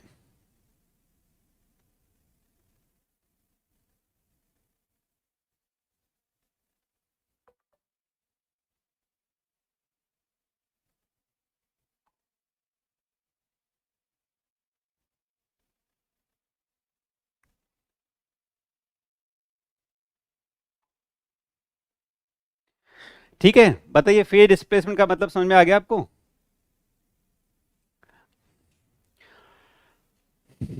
चलो, अब यहाँ पर दो वाइंडिंग, ऐसे एक वाइंडिंग को रिप्रेजेंट करते हैं हम लोग ऐसे बना बना के, मतलब रियल में तो खाली ऐसे ऐसे कॉयल होती है, ये इस तरह की कॉयल होती है, मतलब आप ऐसे ऐसे कॉयल बना रहे हैं तो फिर दो एंड आपस में मिल, दो एंड निकल जाएंगे तो दो इसको हम लोग ऐसे बना देते हैं, ठीक है। दूसरी यहाँ पर ऐसे आ गई, इनके बीच में 90 डिग्री का एंगल है। दोनों के बीच में अगर मैं दोनों में इधर देखूं तो इसमें भी एक ईएमएफ इंड्यूस हो रहा है, मतलब ये एक सोर्स है, इसमें भी ईएमएफ इंड्यूस्ड हो रहा है, ये भी एक सोर्स है, समझ रहे हैं। जैसे अगर मैं इसको ई को मान लिया तो ये भी एक सोर्स है और ये भी एक सोर्स है, और दोनों के बीच में 90 डिग्री का डिफरेंस है, दो अलग अलग सोर्स हो गए, ठीक है। अब अगर इन दोनों वाइंडिंग को आप आपस में क्या करते हैं, कनेक्ट कर देते हैं। मैंने इनके एक पॉइंट को आपस में कनेक्ट कर दिया, जैसे ए डैश को मैंने बी डैश के साथ में कनेक्ट कर दिया, ए डैश और बी डैश को मैंने एक साथ कनेक्ट कर दिया ऐसे, ठीक है। यानी ये अब आपका एक न्यूट्रल की तरह काम कर रहा है टू फेज के अंदर। दो मेरे टर्मिनल बन गए लाइन टर्मिनल, ये लाइन टर्मिनल है, ये भी लाइन टर्मिनल है, समझ रहे हैं, लाइन। इसको मैंने दोनों को ऐड कर दिया। अगर आप यहां से पावर लोगे, इसको बोलते हैं हम लोग टू फेज सप्लाई, ठीक है। क्या हो जाता है ये, it is called the two phase supply. यानी टू फेज सप्लाई के अंदर यहाँ पर भी ईएमएफ है, यहाँ पर भी ईएमएफ है। एक वाइंडिंग के अंदर जो वोल्टेज होती है ना, इसको हम बोलते हैं फेज वोल्टेज। एक वाइंडिंग के अंदर जो वोल्टेज होती है इसको हम बोलते हैं फेज वोल्टेज। एक फेज वोल्टेज आपका ये हो गया, एक फेज वोल्टेज आपका ये हो गया, और दोनों वोल्टेज के बीच में कितना अंतर है, 90 डिग्री का अंतर है, ओमेगा टी 90 डिग्री टाइम जो फेज डिस्प्लेसमेंट। एक ए फेज का दूसरा डिफरेंस, इन दोनों के बीच का एंगल का डिफरेंस है 90 डिग्री। अगेन ध्यान रखना ये 90 डिग्री ओमेगा इंटू टी है, यानी फेज डिस्प्लेसमेंट है। क्या चीज 90 हो रहा है, ये 90 वाला, 90 को 100 पाई से डिवाइड करो कितना आ रहा है,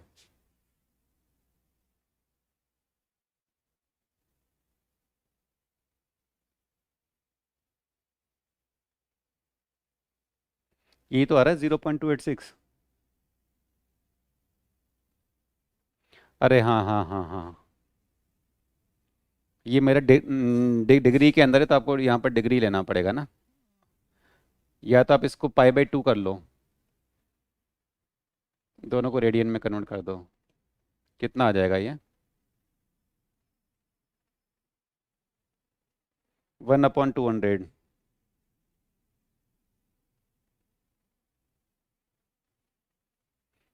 5 मिली सेकेंड ना, 5 मिली सेकेंड सॉरी,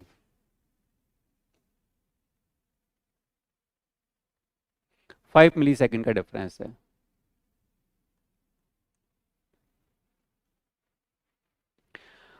ठीक है, ये हो गया क्लियर।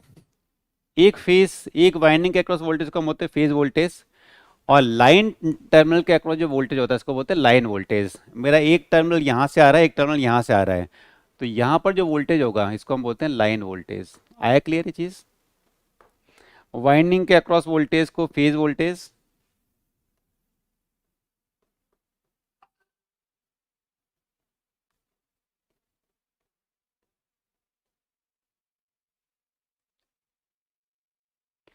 और लाइन टर्मिनल के अक्रॉस वोल्टेज को लाइन वोल्टेज।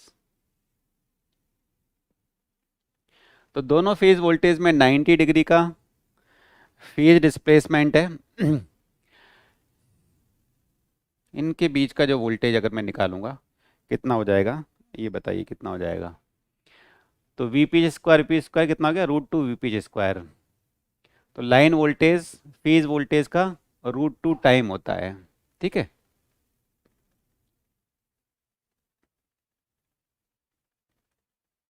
फिगर बनाना है बना लो।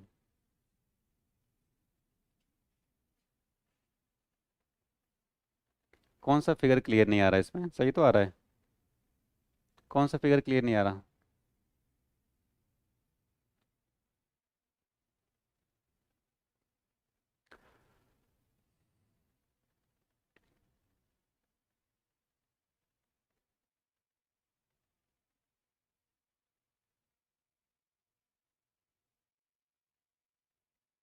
ठीक है, तो दो चीज़ ध्यान में रखनी है कि टू फेज सप्लाई के अंदर लाइन वोल्टेज फेज वोल्टेज का √2 टाइम होता है, और दोनों फेज वोल्टेज के बीच में 90 डिग्री का डिफरेंस होता है।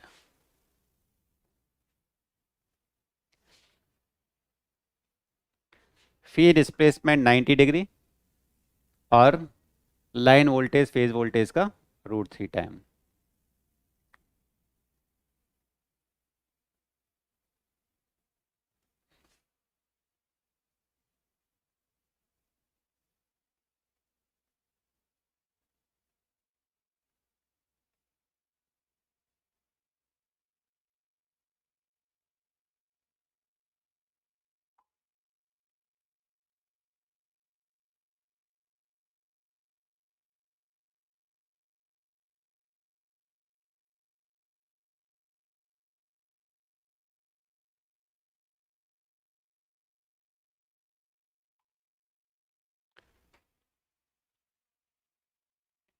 बताइए कोई डाउट है टू फेज के अंदर?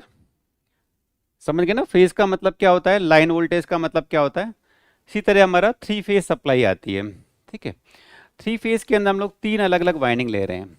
ठीक है, और तीनों के बीच में 120 डिग्री का एंगल रखेंगे। तो 100, ये ध्यान रखिए, ये हो गया ए फेज। बी, ये मेरा एक ए है। ए और बी के बीच में कितना डिग्री का डिफरेंस हो गया? 120 डिग्री का। ध्यान रखिए, ये स्पेस एंगल है। और ये ध्यान रखना, ये एंगल है ना, इलेक्ट्रिकल डिग्री एंगल होता है, इसलिए मैं यहाँ पर दो पोल मशीन ले रहा हूँ जानबूझ के, क्योंकि दो पोल की मशीन में इलेक्ट्रिकल एंगल और मैकेनिकल एंगल सेम होता है, तो आपको ये इमेजिन करना बहुत आसान है, क्योंकि अब 120 डिग्री आपको समझना बहुत आसान होता है। अगर मैंने यहाँ पर चार पोल की मशीन में इसको 120 डिग्री बना दिया तो आधे लोग समझ नहीं पाते 120 कैसे हो गया, तो 60 डिग्री है। ठीक है, बट यहाँ पर एग्जैक्टली इलेक्ट्रिकल एंगल है। तो 120 डिग्री हो गया, और यहाँ पर बी से सी फिर वापस से 120 डिग्री का एंगल हो गया क्लियर? ठीक है, तो वाइंडिंग है तो एक एंड यहाँ पर होगा, दूसरा एंड यहाँ पर होगा, ए डैश, बी बी डैश, सी सी डैश।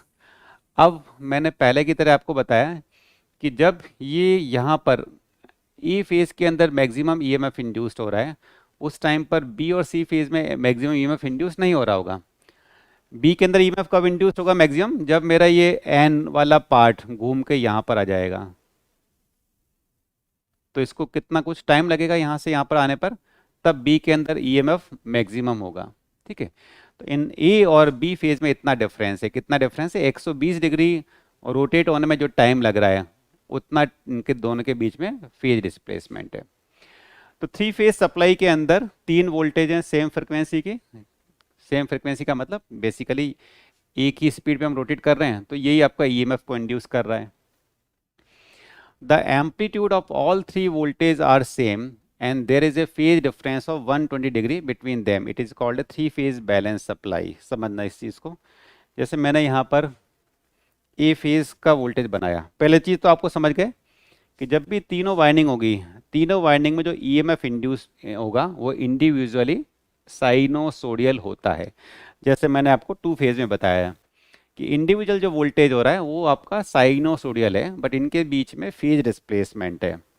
तो यहाँ पर तीनों phase, A phase, B phase और सी फेज, तीनों जो ईएमएफ इंड्यूस्ड हो रहे हैं वो सब के सब साइनोसोडियल हैं। लेकिन जब ए फेज का इंड्यूस्ड ईएमएफ मैक्सिमम है, उस टाइम पर बी का इंड्यूस्ड ईएमएफ मैक्सिमम नहीं है, बल्कि इनके बीच में थोड़ा टाइम का डिफरेंस है। पर टाइम का डिफरेंस कैसे आ रहा है? जितना टाइम इसको यहाँ से लेकर यहाँ तक जाने में लगेगा, इतना डिफरेंस है। यानी 120 डिग्री जाने में जितना एंगल लगेगा, उतना टाइम का इनके बीच में डिफरेंस है।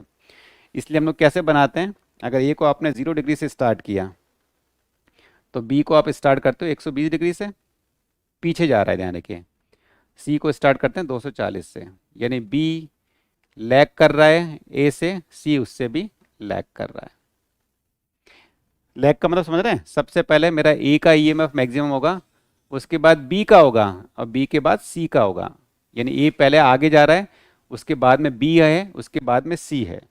तो पहले ए है, उसके बाद में बी है, उसके बाद में सी। इसको बोलते हैं हम लोग फेज सीक्वेंस, कि किस सीक्वेंस के अंदर ईएमएफ आपके मैक्सिमम या पॉजिटिव और हो रहे हैं। ठीक है।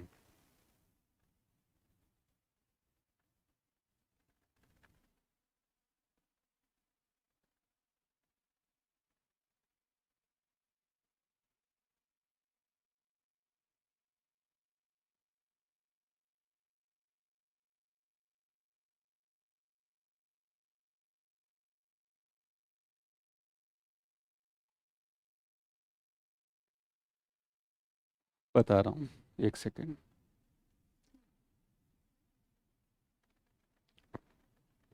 एक बार पहले इसको समझ लीजिए, ये चीज़ आ गई क्लियर। तो जैसे पहले मैंने बताया था कि तीनों जो फेज वोल्टेज है ना, ये सेम है, खाली इनके बीच में डिफरेंस है, टाइम का डिफरेंस है। तो तीनों इक्वल मैग्नीट्यूड के वोल्टेज होंगे, बट खाली 120 डिग्री का इनके बीच में डिफरेंस रहेगा।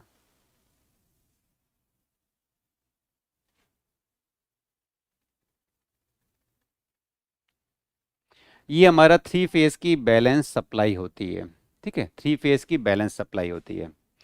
तीनों फेज, तीनों वोल्टेज जो सोर्स हैं एक तरह से, A phase, B phase, C phase, अगर तीनों इक्वल मैग्नीट्यूड के हों और उनके बीच में 120 डिग्री का डिफरेंस हो, it is a balance supply. अगर सपोज करिए तीनों वोल्टेज का एम्पलीट्यूड यहाँ पर सेम नहीं होता। एम्पलीट्यूड सेम होने का मतलब, जैसे इसमें नंबर ऑफ टर्न आप ज़्यादा ले रहे हो, इसमें नंबर ऑफ टर्न कम ले लोगे। ठीक है, तो यहाँ पर अलग अलग हो सकता है एम्पलीट्यूड। ये इनके बीच में 120 डिग्री का फेज डिस्प्लेसमेंट नहीं हो, जैसे मैंने ए वाइंडिंग को यहाँ लगा दिया और बी वाइंडिंग को 120 डिग्री नहीं लगाकर बी वाइंडिंग को मैंने 90 डिग्री पे लगा दिया, तो ए और बी के बीच में 90 डिग्री का ही फेज डिस्प्लेसमेंट क्रिएट हो जाएगा। तो उस तरह की सप्लाई को हम लोग क्या बोलते हैं? Unbalance supply. तो बैलेंस सप्लाई का मतलब है तीनों इक्वल मैग्नीट्यूड के वोल्टेज और उनके बीच में 120 डिग्री का फेज डिस्प्लेसमेंट।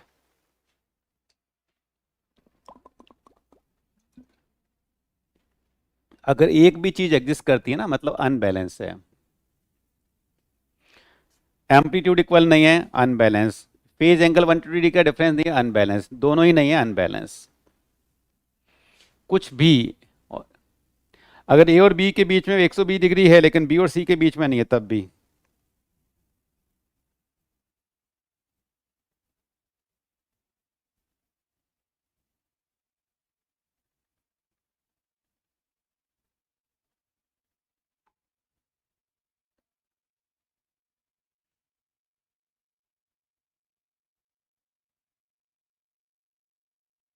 ठीक है, ये इंपॉर्टेंट चीज है, बैलेंस सप्लाई। तीन इक्वल एम्पलीट्यूड मैग्नीट्यूड के वोल्टेज और 120 डिग्री का phase displacement. Phase displacement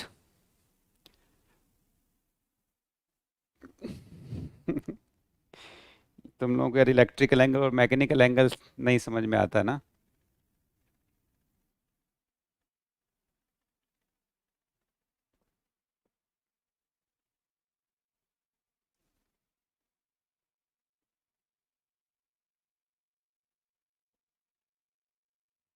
machine नहीं हुआ क्या तुम्हारा भाई? इलेक्ट्रिकल मैकेनिकल एंगल में कंफ्यूज हो रहे हो? मतलब मैं ये नहीं बोला कि फेज डिस्प्लेसमेंट ही इलेक्ट्रिकल एंगल होता है। आप इस चीज को समझना एक बार, इलेक्ट्रिकल एंगल का मतलब होता है कि दो कंजिक्यूटिव पोल के बीच का difference is a 180 degree electrical. समझ में आया?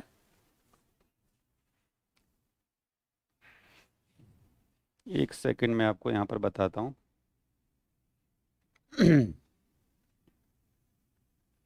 जैसे मैंने आपको जानबूझ के दो पोल की मशीन ले रखी थी, अगर आपके पास चार पोल की मशीन हो, ऐसे नॉर्थ साउथ, नॉर्थ और साउथ, ठीक है, पोल हमेशा ऑल्टरनेट होते हैं। नॉर्थ के बाद हमेशा साउथ आएगा, ऐसे नहीं कि नॉर्थ नॉर्थ बना दो।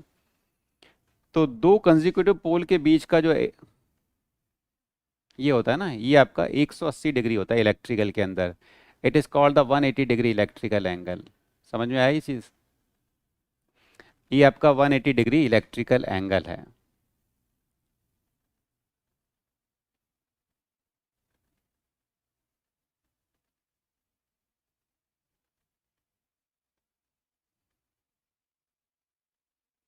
यानी अब ये यहाँ से लेकर यहाँ पर आएगा ना, इस जगह पर ही, तभी यहाँ पर एक इस तरह का साइकिल बन जाएगा।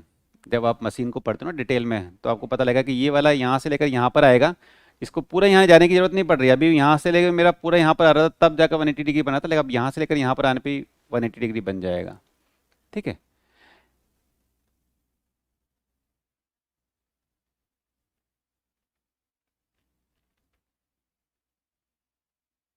ठीक है, चलो।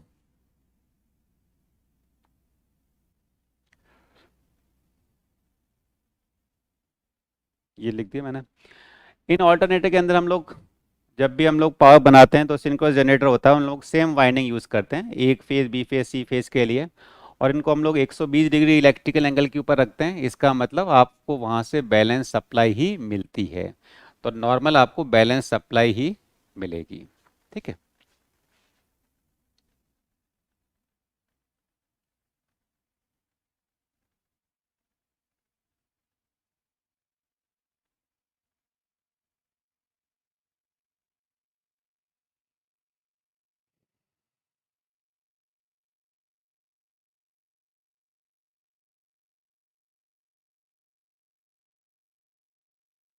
हाँ बिल्कुल बैलेंस होगा। अभी मैं आ रहा हूँ, फेज सीक्वेंस उल्टा करने पर क्या होगा मैं बता रहा हूँ। ठीक है। सेम वाइंडिंग का मतलब है वाइंडिंग आपका सेम मेटल की बनी हुई है, नंबर ऑफ टर्न सेम है, और क्या है, पोल पिच सेम है। वाइंडिंग मिलती थोड़ी बाजार में, वाइंडिंग में तो बाजार में तो तार मिलता है। आपने वाइंडिंग बनाते हुए नहीं देखा? आप कभी किसी मोटर वाइंडिंग शॉप पे नहीं गए? वो तो ऐसे ऐसे मिला के वाइंडिंग बना लेते हैं, और क्या होता है, कोई बना बनाया वाइंडिंग थोड़ी मिलेगा। तार होता है, तार से वाइंडिंग बना लो, उसमें क्या आ गया।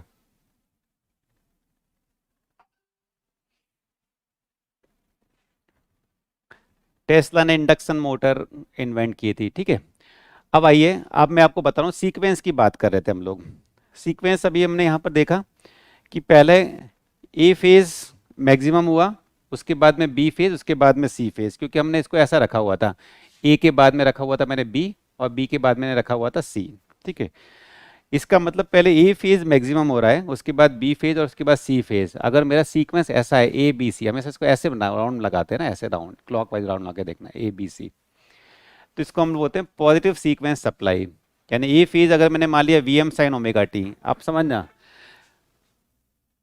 खाली ए फेज देके चलिए, ऐसा ना साइनसोइडल है खाली, और कुछ नहीं है।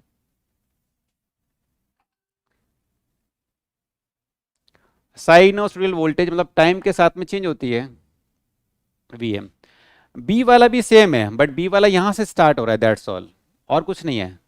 तो -120 का मतलब खाली ये कि अगर मैं इस रेफरेंस को यहाँ पर ले लूंगा तो ये भी V M sine omega T हो जाएगा। लेकिन आप रेफरेंस इसको मान रहे हो, ए को मान रहे हो, इसलिए आप मान रहे हैं कि बी वाला इससे 120 डिग्री पीछे चल रहा है।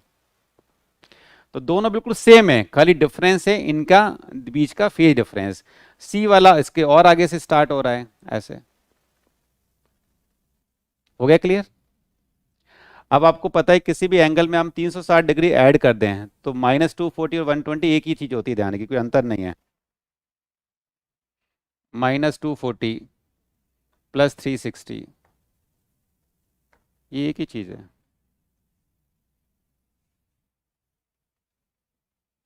तो -240 लिखो या +120 लिखो, एक ही बात है।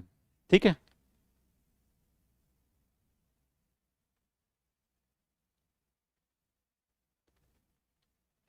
अनबैलेंस कंडीशन में या तो इनका मैग्नीट्यूड सेम नहीं होगा, या इनके बीच का फेज डिफरेंस 120 नहीं होगा, या दोनों नहीं होंगे।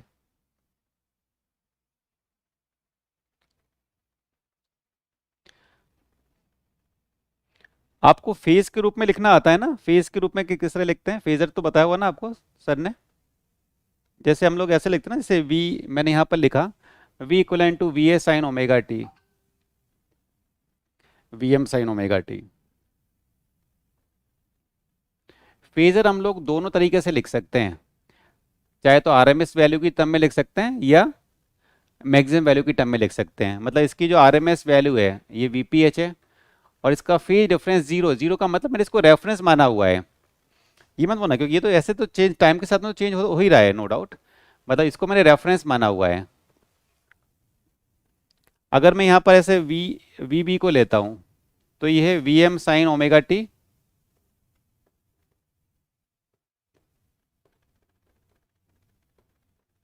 फेजर मतलब इसके आरएमएस वैल्यू वीपीएच है, और इसका एंगल -120 है, अगर इसको आपने रेफरेंस मान लिया, किसी को रेफरेंस मान लीजिए।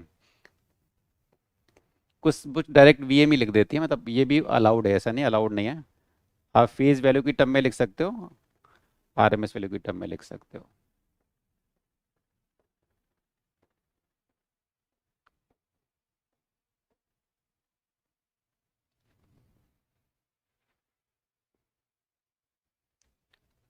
ठीक है, क्लियर है? ये हमारा फेजर साइनोसॉइडल क्वांटिटी को फेजर की टर्म में लिखने का मेथड है।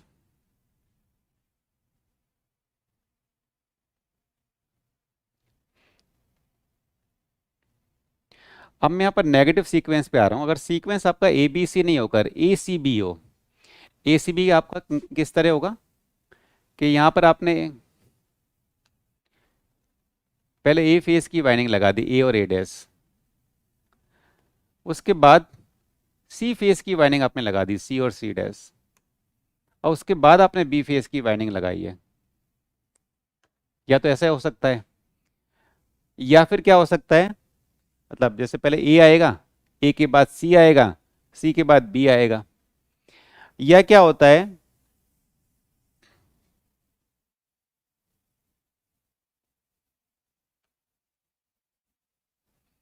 ये आपका सेम है, मानो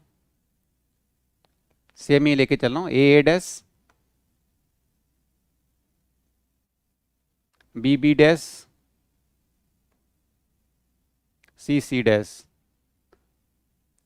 अगर आप इसको उल्टा घुमाते हैं, उल्टा घुमाने का मतलब ये पहला मेरा यहाँ पर नॉर्थ एंड साउथ है, अब आप इसको ऐसा घुमा रहे हैं, तो उसके बाद ये सी के पास आएगा पहले, उसके बाद क्या आएगा, पहले सी के पास आएगा यहाँ पर, ठीक है। यानी ए के बाद क्या आएगा, सी आएगा। जब भी सिस्टम में फॉल्ट होता है और हंटिंग होती है तो आपका नेगेटिव सीक्वेंस वोल्टेज जनरेट होता है, वो आपने मशीन में पढ़ा होगा। क्योंकि हंटिंग के टाइम पर ये ऐसे घूमने की वजह उल्टा भी घूमना स्टार्ट कर देता है, हंटिंग हो रही होती है, तो नेगेटिव सीक्वेंस वोल्टेज भी आपको वहाँ पर मिल जाता है, ठीक है। हम लोग भी अपने फॉल्ट के अंदर इसको देखते हैं। तो ये नॉर्थ और ये पहले ए इसके बाद सी, तो अगर ए के बाद सी है उसके बाद बी है, मैंने पहले ए मैक्सिमम हो रहा है फिर सी हो रहा है फिर बी हो रहा है, तो ये मेरा नेगेटिव सीक्वेंस वोल्टेज होता है, नेगेटिव सीक्वेंस सप्लाई। तो ए को आप लिख दोगे VPH एंगल 0 डिग्री, सी को फिर आप लिखोगे VPH एंगल -120 डिग्री,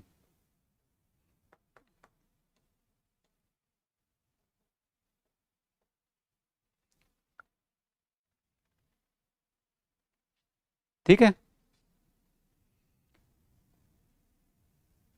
तो सप्लाई वाली चीज क्लियर हो गई, बैलेंस अनबैलेंस।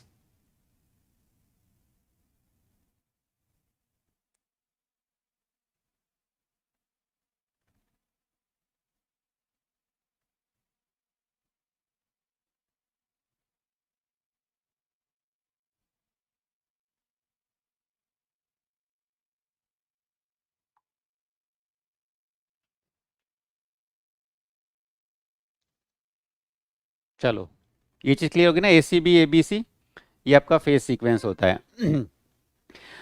अब हम आते हैं इन इन्हीं सप्लाई को, पहले मैं आप सप्लाई के हम लोग उस टर्म में लिख रहे हैं कि फेज वोल्टेज लाइन वोल्टेज वाली मैं बात यहाँ पर बता रहा हूँ, ठीक है।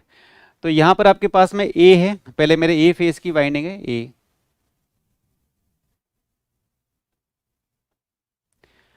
फिर आपका बी है, बी फेज की वाइंडिंग और ए फेज की वाइंडिंग में 120 डिग्री का एंगल है, ठीक है। इसको ऐसे रिप्रेजेंट कर रहे हैं हम लोग। रियल में जो वाइंडिंग होती है वो इस तरह की होती है, वो मैंने आपको बता दिया। और सी फेज की वाइंडिंग इससे भी 120 डिग्री के एंगल पर ऐसे है। ऑल्टरनेटर के अंदर जो वाइंडिंग होती है वो हमारा स्टार के अंदर कनेक्ट होती है, आपने देखा था स्टार वाइंडिंग लेते हैं ताकि ये इंसोलेशन कम लगे। अगर आप इन तीनों वाइंडिंग के एक एक एंड को ऐड कर लो, यानी ए डैश को बी डैश और सी डैश को आपस में कनेक्ट कर देता हूँ मैं, तो क्या बन जाएगा, ये स्टार कनेक्शन बन जाता है। जैसे वहाँ पर भी आपने ए डैश और बी डैश को किया था टू फेज के अंदर, यहाँ पर भी कर लीजिए। तो A dash B dash C dash को अगर आपने बना दिया, it is become a star connection, ठीक है। तो वाइंडिंग के अक्रॉस वोल्टेज आपका फेज वोल्टेज है, ए फेज का, बी फेज का, सी फेज का, और जो आपका लाइन टर्मिनल जा रहा है, लाइन टर्मिनल के अक्रॉस वोल्टेज है वो आपका लाइन वोल्टेज है। इसको हम लोग बोलते हैं, जो टर्मिनल आपस में कनेक्ट कर रखा है इसको हमने बोला जाता है neutral terminal, it is called the neutral terminal, ठीक है।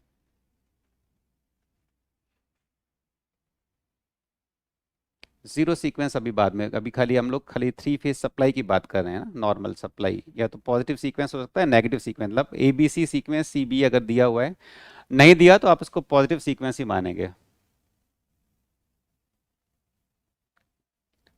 क्यों, आज क्या चीज़ है जो 9:20 तक ही चलेगा? वही 11:30 तक चलेगी क्लास तो।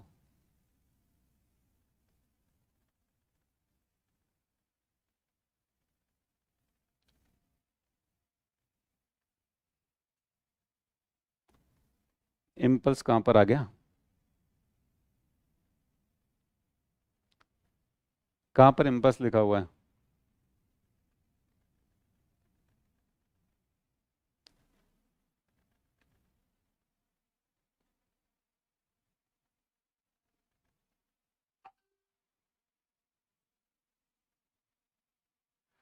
ठीक है, ये चीज़ क्लियर हो गई। अब हम लोग यहाँ पर कंपेयर करेंगे कि लाइन वोल्टेज और फेज वोल्टेज के बीच में रिलेशनशिप कैसे निकालें, पॉजिटिव सीक्वेंस और नेगेटिव सीक्वेंस में। दो मेथड यहाँ पर हम लोग यूज़ कर सकते हैं। पहला, फेज वोल्टेज और फेज करंट का मतलब होता है the voltage across any phase winding, किसी भी फेज वाइंडिंग के अक्रॉस, जो मेरी वाइंडिंग है किसी भी वाइंडिंग के अक्रॉस, ए फेज की वाइंडिंग, बी फेज की वाइंडिंग या सी फेज की वाइंडिंग के अक्रॉस जो वोल्टेज होता है उसको हम बोलते हैं फेज वोल्टेज, और वहाँ पर जो करंट फ्लो रही होती है उसको बोलते हैं फेज करंट। ठीक है। लाइन वोल्टेज का मतलब क्या होता है? The voltage between two line terminal, दो लाइन टर्मिनल के अक्रॉस वोल्टेज को हम बोलते हैं line voltage, and the current flowing through the line is called the line current. मतलब समझिए, अगर मैं करंट की बात कर रहा हूं यहाँ पर, तो इस वाइंडिंग में जो करंट फ्लो हो रहा है वो फेज करंट है। फेज वाइंडिंग में जो करंट फ्लो हो रहा है, जो लाइन में फ्लो हो रहा है वो लाइन करंट है। ठीक है, वाइंडिंग में फ्लो हो रहा है फेज करंट, यहाँ पर लाइन करंट। लिखो इसको फटाफट।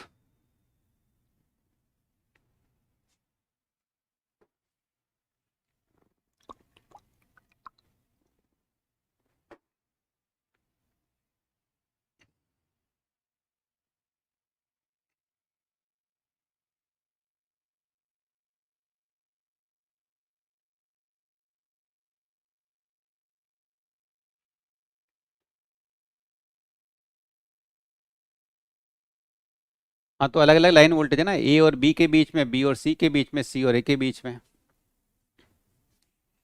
भाई ये मेरा ए फेज है, तो ये मेरा वोल्टेज मेरा ए फेज का वोल्टेज है।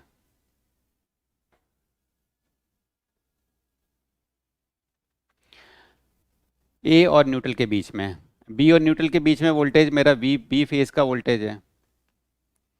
सी और न्यूट्रल के बीच में सी फेज का वोल्टेज है। ठीक है। अब देखिए, ये टर्मिनल है आपका ए और ये टर्मिनल है बी, तो ए बी, ए और बी लाइन के बीच का वोल्टेज है ये आपका ए, ये है सी, सी और ए के बीच में है।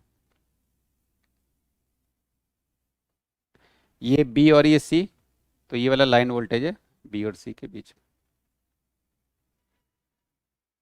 हो गया क्लियर?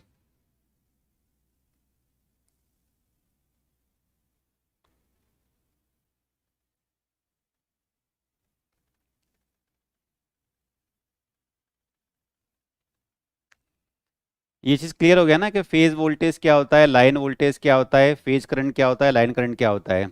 लाइन टर्मिनल पर वोल्टेज या लाइन में जो करंट फ्लो हो रहा है वो लाइन वोल्टेज, लाइन करंट।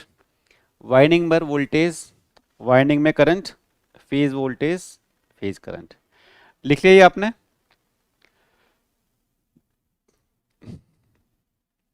अब अब मैं यहाँ पर जनरली क्या होता है, मल्टी फेज सिस्टम को, मल्टी फेज सिस्टम के वोल्टेज को नोट करने के लिए हम लोग टू सब्सक्रिप्शन वर्ड यूज़ करते हैं, यानी ए बी, बी सी, सी ए। जैसे मैं यहाँ पर यूज़ कर रहा हूँ V A B, V B C, V C A. इसका मतलब क्या होता है यहाँ पर मैं बता रहा हूँ। तो देखिए, जैसे मेरा यहाँ पर एक पॉइंट है ए, ये मेरा पॉइंट है बी, और ये वाला पॉइंट मैंने मान लिया P. V P B, V P B का मतलब पी पॉइंट का voltage with respect to B. तो मेरा बी नेगेटिव टर्मिनल होगा, पी पॉजिटिव टर्मिनल होगा। नेगेटिव का मतलब रेफरेंस, यानी बी को अगर मैं रेफरेंस मानूं तो पी का वोल्टेज कितना है। वी ए पी का मतलब अगर मैं पी को रेफरेंस मानूं, मतलब ये नेगेटिव है, तो ई का वोल्टेज कितना है। तो रेफरेंस वाला नेगेटिव, जिसका वोल्टेज मान रहे हैं वो आपका पॉजिटिव। अब देखिए, अगर आप केवीएल लगाएं, अगर मैं इस वाले पॉइंट से लेकर इस वाले पॉइंट तक केवीएल लगा रहा हूं, तो क्या होगा, वी ए प्लस से माइनस जा रहे हो यानी वोल्टेज राइज होगा, तो plus V P B, minus से प्लस जा रहे हो वोल्टेज राइज होगा, प्लस वी ए पी, कहाँ पर आ गए, ए वाले पॉइंट पे आ गए, is equivalent to V A voltage, यानी जहाँ से आपने स्टार्ट किया वोल्टेज राइज को लेते हैं पॉजिटिव, वोल्टेज ड्रॉप को लेते हैं नेगेटिव, जहाँ पर खत्म हो गए उस वोल्टेज के बराबर होता है। तो V A minus V P, ठीक है, V A minus V B कितना हो जाएगा, V A P plus V P B, यानी V A minus V B, यानी ए पॉइंट का वोल्टेज और बी पॉइंट का वोल्टेज का डिफरेंस क्या होता है, वी ए बी होता है। ये हो जाता है V A P plus V P B.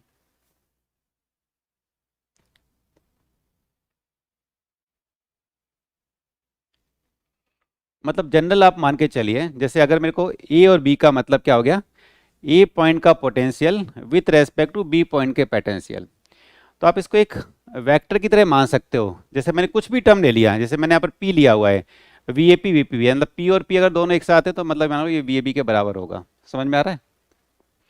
जैसे आप यहाँ पर मानिए, अगर मैं कोई भी तीन वर्ड लेता हूँ, वी ए पी और पी सेम हो गया, क्यू और क्यू सेम हो गया, ये वी ए बी के बराबर है। तो इसको आप कितनी वोल्टेज में हम लोग डिवाइड कर सकते हैं, जैसे मैंने यहाँ पर V A P V P Q V Q V में डिवाइड कर दिया, कुछ भी दिख रहा है, ये क्या हो गया, वी ए बी। एक चीज और ध्यान में रखना है कि वी ए बी और वी बी ए दोनों इक्वल मैग्नीट्यूड होता है, एक दूसरे के अपोजिट होते हैं। इसका मतलब है एक पॉइंट का potential with respect to B, इसका मतलब है बी का potential with respect to A, दोनों एक दूसरे के नेगेटिव होते हैं। अगर मेरा ये वी ए बी है तो ये वी बी हो जाएगा, खाली 180 डिग्री का डिफरेंस होता है। मतलब आपको डबल सब्सक्रिप्ट लेने का मतलब है इस वाले का potential with respect to this potential, second वाला मेरा रेफरेंस होता है voltage of A with respect to B. Current के अंदर जब मैं डबल सब्सक्रिप्ट यूज कर रहा हूँ आई ए बी, इसका मतलब होता है डायरेक्ट कि करंट आपका ए टर्मिनल से बी टर्मिनल पर फ्लो हो रही है। तो जनरली हम लोग थ्री फेज में टू सब्सक्रिप्शन यूज करते हैं, और मोस्टली टाइम पर हम लोग इस तरह का सब्सक्रिप्शन यूज करते हैं। पी कोई भी नोड बन गया, मतलब मेरे कहने का मतलब है आप कोई भी दो वोल्टेज को किसी भी नोड में डिवाइड कर सकते हैं। मैंने अलग से पी क्यू बना दिया, एक कुछ भी बना दिया पी क्यू, कहीं पर भी एक आपने एक और नोड ले लिया,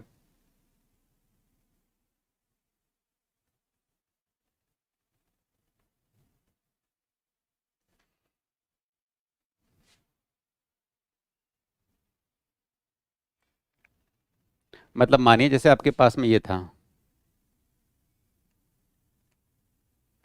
बी पी, ठीक है, यहाँ पर आपने क्यू ले लिया एक, ये मैंने यहाँ पर क्यू ले लिया, क्यू से मैंने फिर ले लिया ए, तो ये फर्क नहीं पड़ेगा क्योंकि ए और बी का पोटेंशियल सेम ही है, चाहे यहाँ पर हो चाहे यहाँ पर हो। ये मैं आपको बताना चाह रहा हूँ, ठीक है। मतलब मेनली आप ये दो चीज़ समझिए, तो ये हम लोग कैसे लिखते हैं वोल्टेज को, करंट को कैसे लिखते हैं, और एक तीसरी चीज़ ये वाली, ये तीन मेन इंपॉर्टेंट चीज़ है।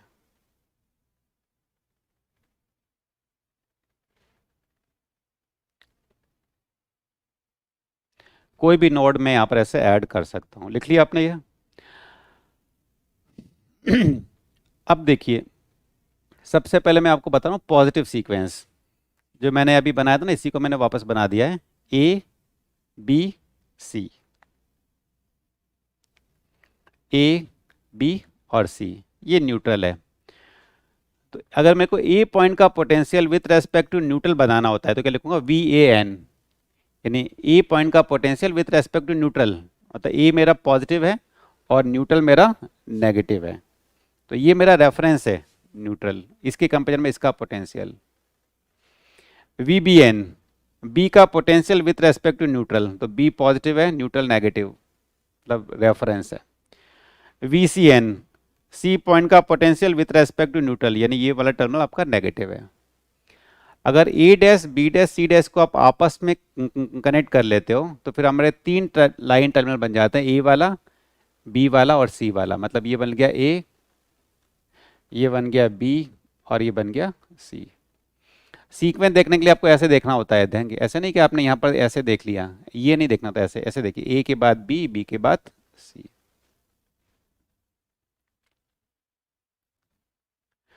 तो देखिए, अगर मेरे को फेज वोल्टेज और लाइन वोल्टेज के बीच में रिलेशन चाहिए तो दो तरीके से मैं करा सकता हूँ। पहला तो ये सबसे सिंपल है ट्राइंगल वाला मेथड। ट्राइंगल वाले मेथड में आपको दिख रहा है तीन ट्राइंगल आपने बना दिए, एक दो और तीन, ये है VAN, VBN, VCN, VAN, VBN, VCN, AN मतलब ए का potential with respect to neutral. Arrow का मतलब ये बताता है, ध्यान रखिए, यानी इस पॉइंट का पोटेंशियल इसके रेस्पेक्ट में, ए का potential with respect to neutral. ठीक है, ऐसे बना दी सबसे पहले। और उसके बाद अब आप देखना, ये इसने गलत बना रखा है।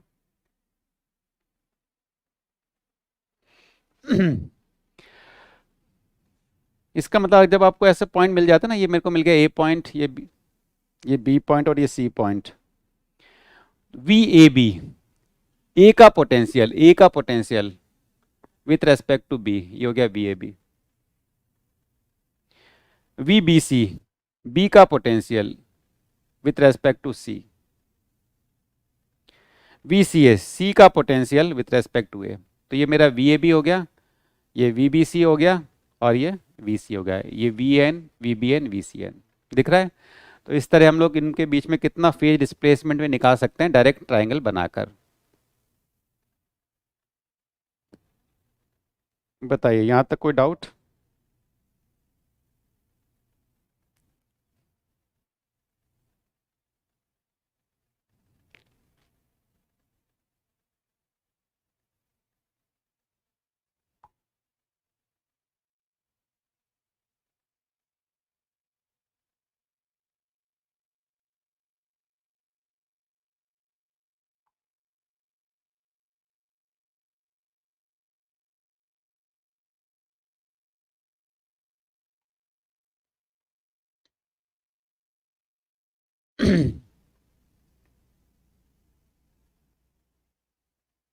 ठीक है, चलिए।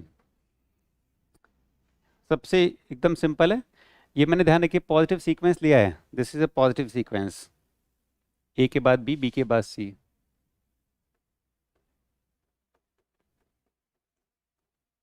सोर्स की बात करें हम लोग यहाँ पर,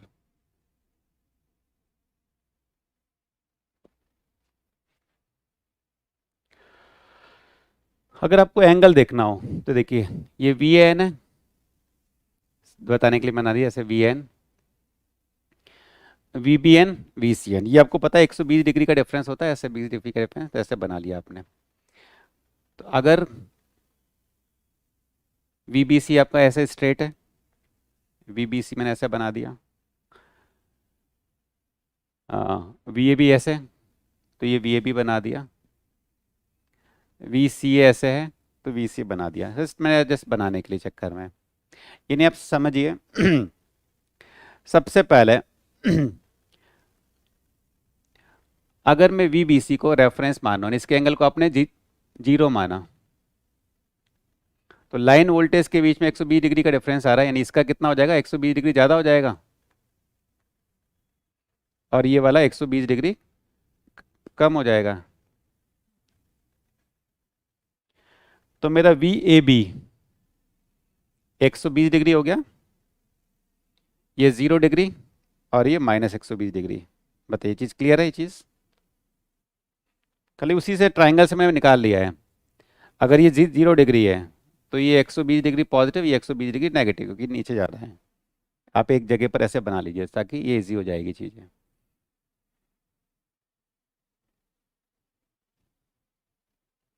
अब आपको दिख रहा है ये वी एन, इसका एंगल दिख रहा है कितना है? अगर 0 तो ये कितना है, 90 डिग्री।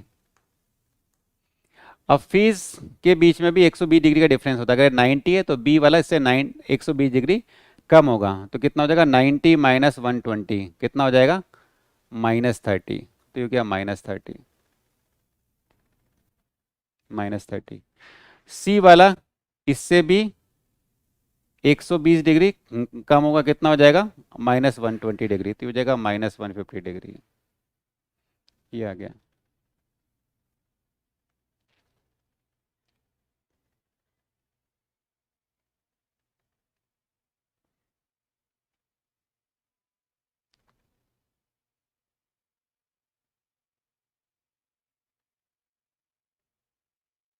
ठीक है, यहाँ तक कोई डाउट किसी को?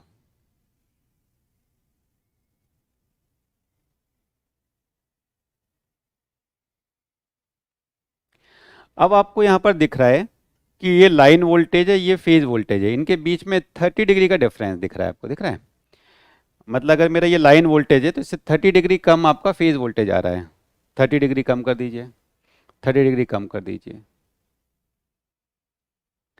मतलब इससे 30 डिग्री कम ये है, इससे 30 डिग्री कम ये है, इससे 30 डिग्री कम ये है, इनके बीच का जो एंगल आ रहा है दैट इज द 30 डिग्री। ये आपका आ रहा है 30 डिग्री।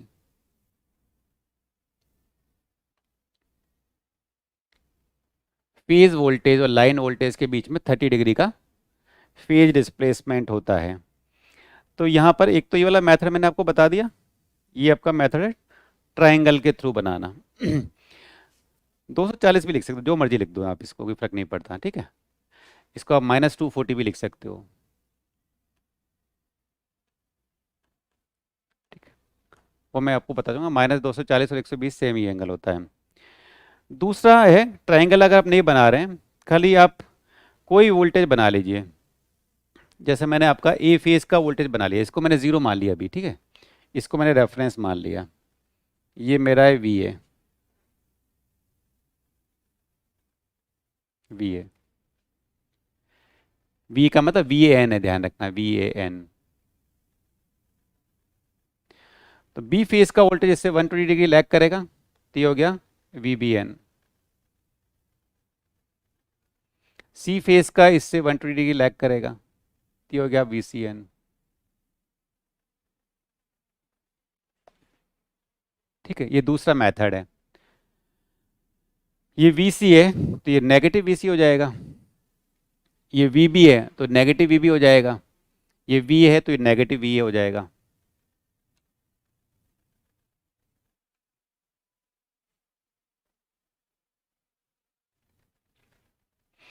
इन दोनों को अगर मैं ऐड करूं, वेक्टर सम समझ में आता है? दो को लेकर हम लोग क्या बनाएंगे, पैरेललोग्राम बनाएंगे, ठीक है? इसका जो डायगोनल होगा वो आपके दोनों का सम होगा, यानी V A minus V B.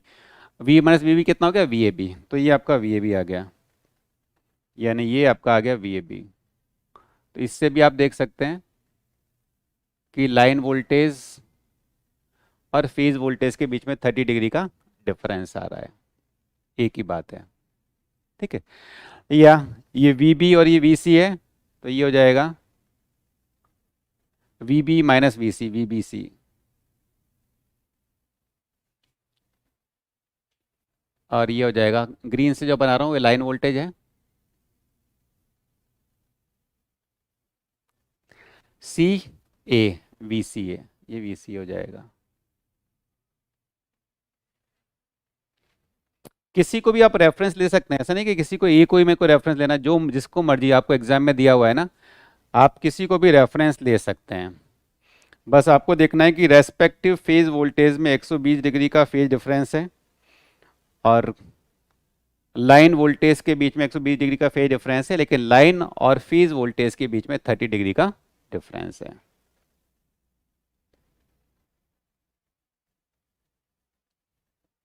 नहीं, वो अभी हमारे वो कितना है वो हम लोग अभी अभी डिस्कस करेंगे। तो ये अभी हम लोग डिस्कस करें खाली पॉजिटिव सीक्वेंस को, जब मैंने ए के बाद बी माना है, ए के बाद मैंने बी माना है, बी के बाद मैंने सी माना है, तब की बात कर रहे हैं।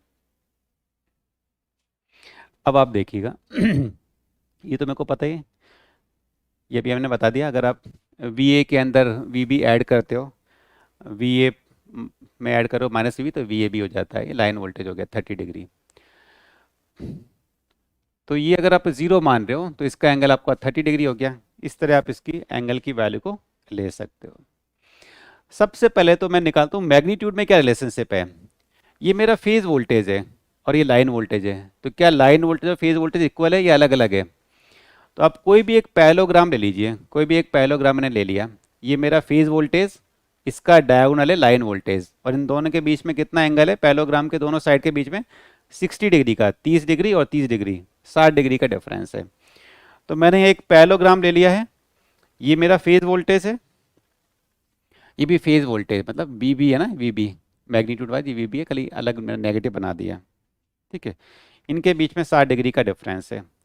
अब आपको ट्रिग्नोमेट्री लगानी है कि इसका स्क्वायर, ये आपका वी एल है, इसका स्क्वायर प्लस इसका square plus 2 A B B C और इन दोनों के बीच के एंगल का कॉस थीटा, आता है ना आपको? अगर आप ए सी स्क्वायर लेते हो तो A B square plus A C square, यानी अगर आप इसको डी ले मान लो यहाँ पर, तो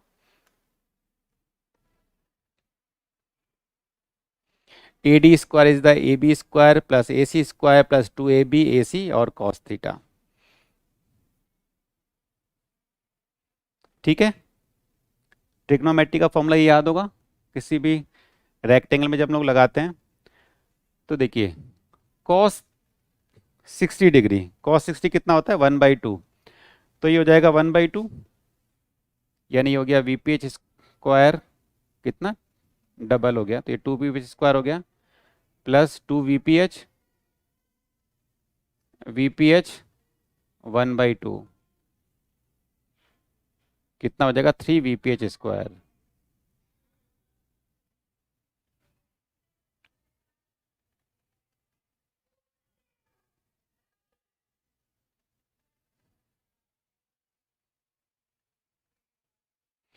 सो वी एल स्क्वायर की वैल्यू 3 वी स्क्वायर, यानी जो लाइन वोल्टेज है वो फेज वोल्टेज का √3 टाइम है। स्टार कनेक्शन के अंदर लाइन वोल्टेज फेज वोल्टेज का √3 टाइम है।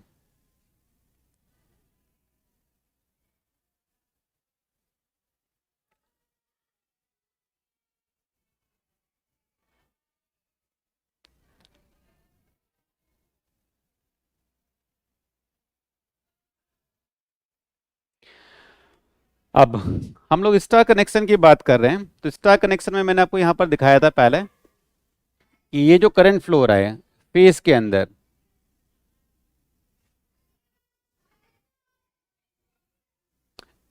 ये फेज करंट जो फ्लो हो रहा है it is same as the line current, ये लाइन करंट के बराबर है।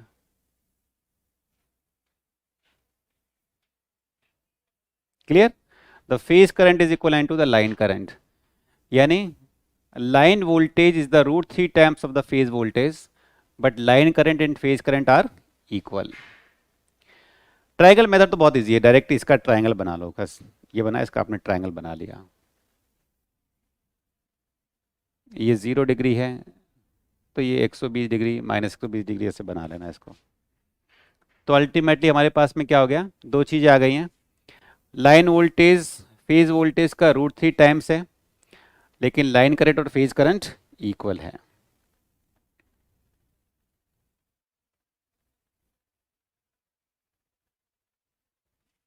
दो मेन चीज है। एक थर्ड ये चीज है कि जो लाइन वोल्टेज है ये फेज वोल्टेज से 30 डिग्री के एंगल पर है, 30 डिग्री लीड कर रही है। ठीक है, अब 30 डिग्री लीड करने का मतलब समझना एक बार, कौन किससे लीड कर रहा है। जैसे वी ए से 30 डिग्री लीड कर रहा होता है V A B, V B से 30 डिग्री लीड कर रहा होता है V B C, V C से 30 डिग्री लीड कर रहा होता है वी सी ए, यानी ए बी, सॉरी, ए से 30 डिग्री लीड करता है। अगर इसका एंगल थीटा है तो ये थीटा प्लस 30 कर दो, अगर मैंने इसको जीरो नहीं माना थीटा 1 मान लिया। वी बी का एंगल अगर थीटा है तो वी बी से लीड करता है। ध्यान रखिए, आप खाली फर्स्ट वाला आप वो देखिए, ए है तो यहाँ पर ए बी है तो बी सी है तो सी है। ठीक है, सीक्वेंस हम लोग रखते हैं, ए बी सी है। ए से ए बी ज़्यादा है, बी से बी सी ज़्यादा है, सी से सी ए ज़्यादा है। 30 डिग्री का इनके बीच में फेज डिफरेंस है।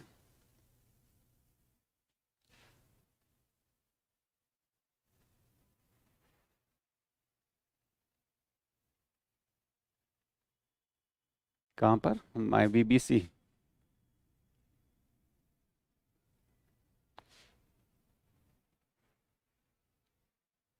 -90।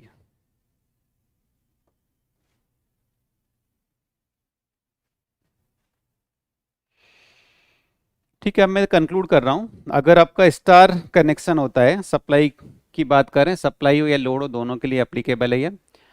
फेज करंट और लाइन करंट सेम होती है, लाइन वोल्टेज फेज वोल्टेज का √3 टाइम्स है, और लाइन वोल्टेज फेज वोल्टेज से 30 डिग्री लीड करती है। ठीक है,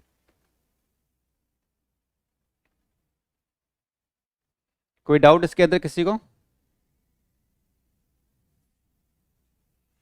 ये ट्राइंगल, ये तो इजी है ना, ट्राइंगल वाला मेथड तो आप डायरेक्ट बना लो यहाँ पर। ये ट्राइंगल बना हुआ है ए बी और सी, ऐसा ट्राइंगल बना लो ए बी और सी। ये वाला पॉइंट ए हो गया, ये पॉइंट हो गया बी हो गया, ये वाला पॉइंट सी हो गया।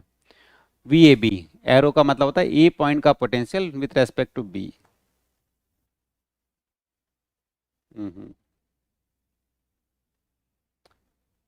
वी बी सी, बी का potential with respect to C, C का potential with respect to A जहाँ पर एरो है उसका potential with respect to this. अब इसका खाली वो आप देख लीजिए, एंगल बना लीजिए यहाँ पर। इसका एंगल अगर जीरो है तो ये 120 हो जाएगा, ये नेगेटिव में 120 हो जाएगा। ये 90 है, 90 के बाद ये 90 माइनस 120, 90 माइनस 240, सिंपल।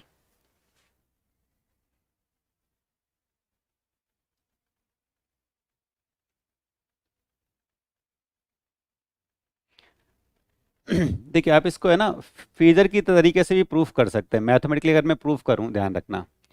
जैसे मैंने यहाँ पर वी ए को रेफरेंस ले लिया, मैथमेटिकली तरीके से कैसे प्रूफ करेंगे, इसको मैंने लिख दिया फेजर की टर्म में, V P H angle 0, V B हो जाएगा वी पी एच एंगल -120, और वी सी हो जाएगा वी पी एच एंगल -240। तो अगर आपको लाइन वोल्टेज निकालना है वी ए बी, तो V A minus V B होता है, इसमें आप इसको माइनस करेंगे तो V P H angle 0, V P H angle -120। आपको पता होगा ना ये इसको कैसे कन्वर्ट करते हैं, पोलर को कन्वर्ट करते हैं रेक्टेंगुलर फॉर्म के अंदर, यानी V P H cos 0 plus V P H sine 0।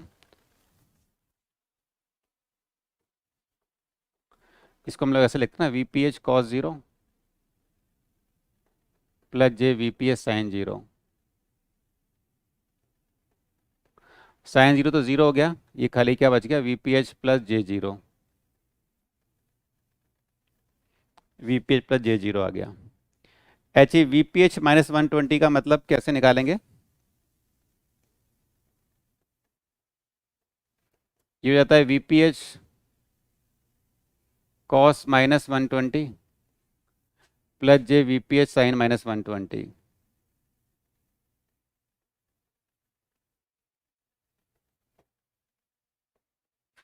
तो ये -1/2 -√3/2 हो गया, प्लस हो जाएगा 1 प्लस 0.5, 1.5 आ गया यहाँ पर, प्लस ये हो गया। अब ये मेरा किस फॉर्म में आ गया, रेक्टेंगुलर फॉर्म में, इसको कन्वर्ट करना है पोलर फॉर्म में। क्या करोगे, रियल पार्ट का स्क्वायर इमेजनरी पार्ट का स्क्वायर, 1.5 का स्क्वायर √3/2 का स्क्वायर कितना हो जाएगा, 3 हो जाएगा। Angle this divide by this का tan इनवर्स, तो देखिए सेम आ जाता है, आपको डायरेक्ट मैथमेटिकली प्रूफ हो गया कि मैग्नीट्यूड तो √3 टाइम्स है और एंगल है 30 डिग्री का।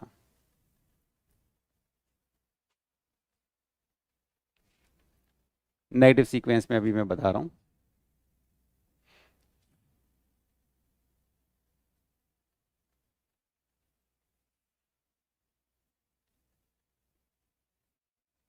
ठीक है, आपको पता है रियल पार्ट का स्क्वायर प्लस इमेजनरी पार्ट का square 1.5 we P H square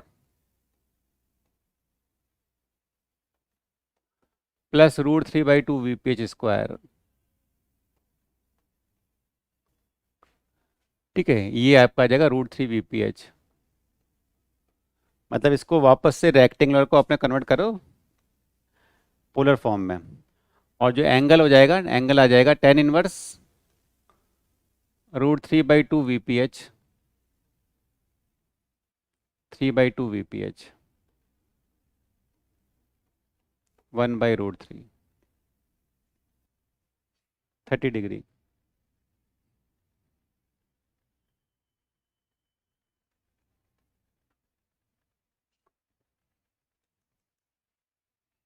बताइए क्लियर है यहाँ तक।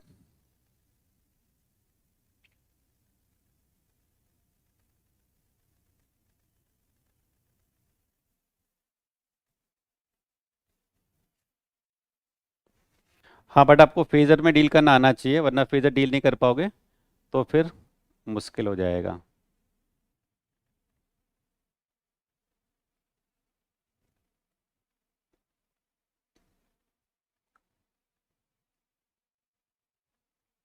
अब एक बार चलो आज तो अभी तो टाइम हो गया, इसके बाद मैं आपको नेगेटिव सीक्वेंस का बताऊंगा और उसके बाद then we discuss the load. अभी हम लोग सोर्स की डिस्कस करें, फिर लोड को डिस्कस करेंगे। लाइन वोल्टेज लीड करने का मतलब आपको ये याद रखना है किस सीक्वेंस में, यानी कि कोई भी लाइन वोल्टेज किसी से लीड करना स्टार्ट कर देगा, ये ध्यान रखना है आपको। यानी वी ए बी आपका, सॉरी नेगेटिव सीक्वेंस तो हमने डिस्कस ही नहीं किया।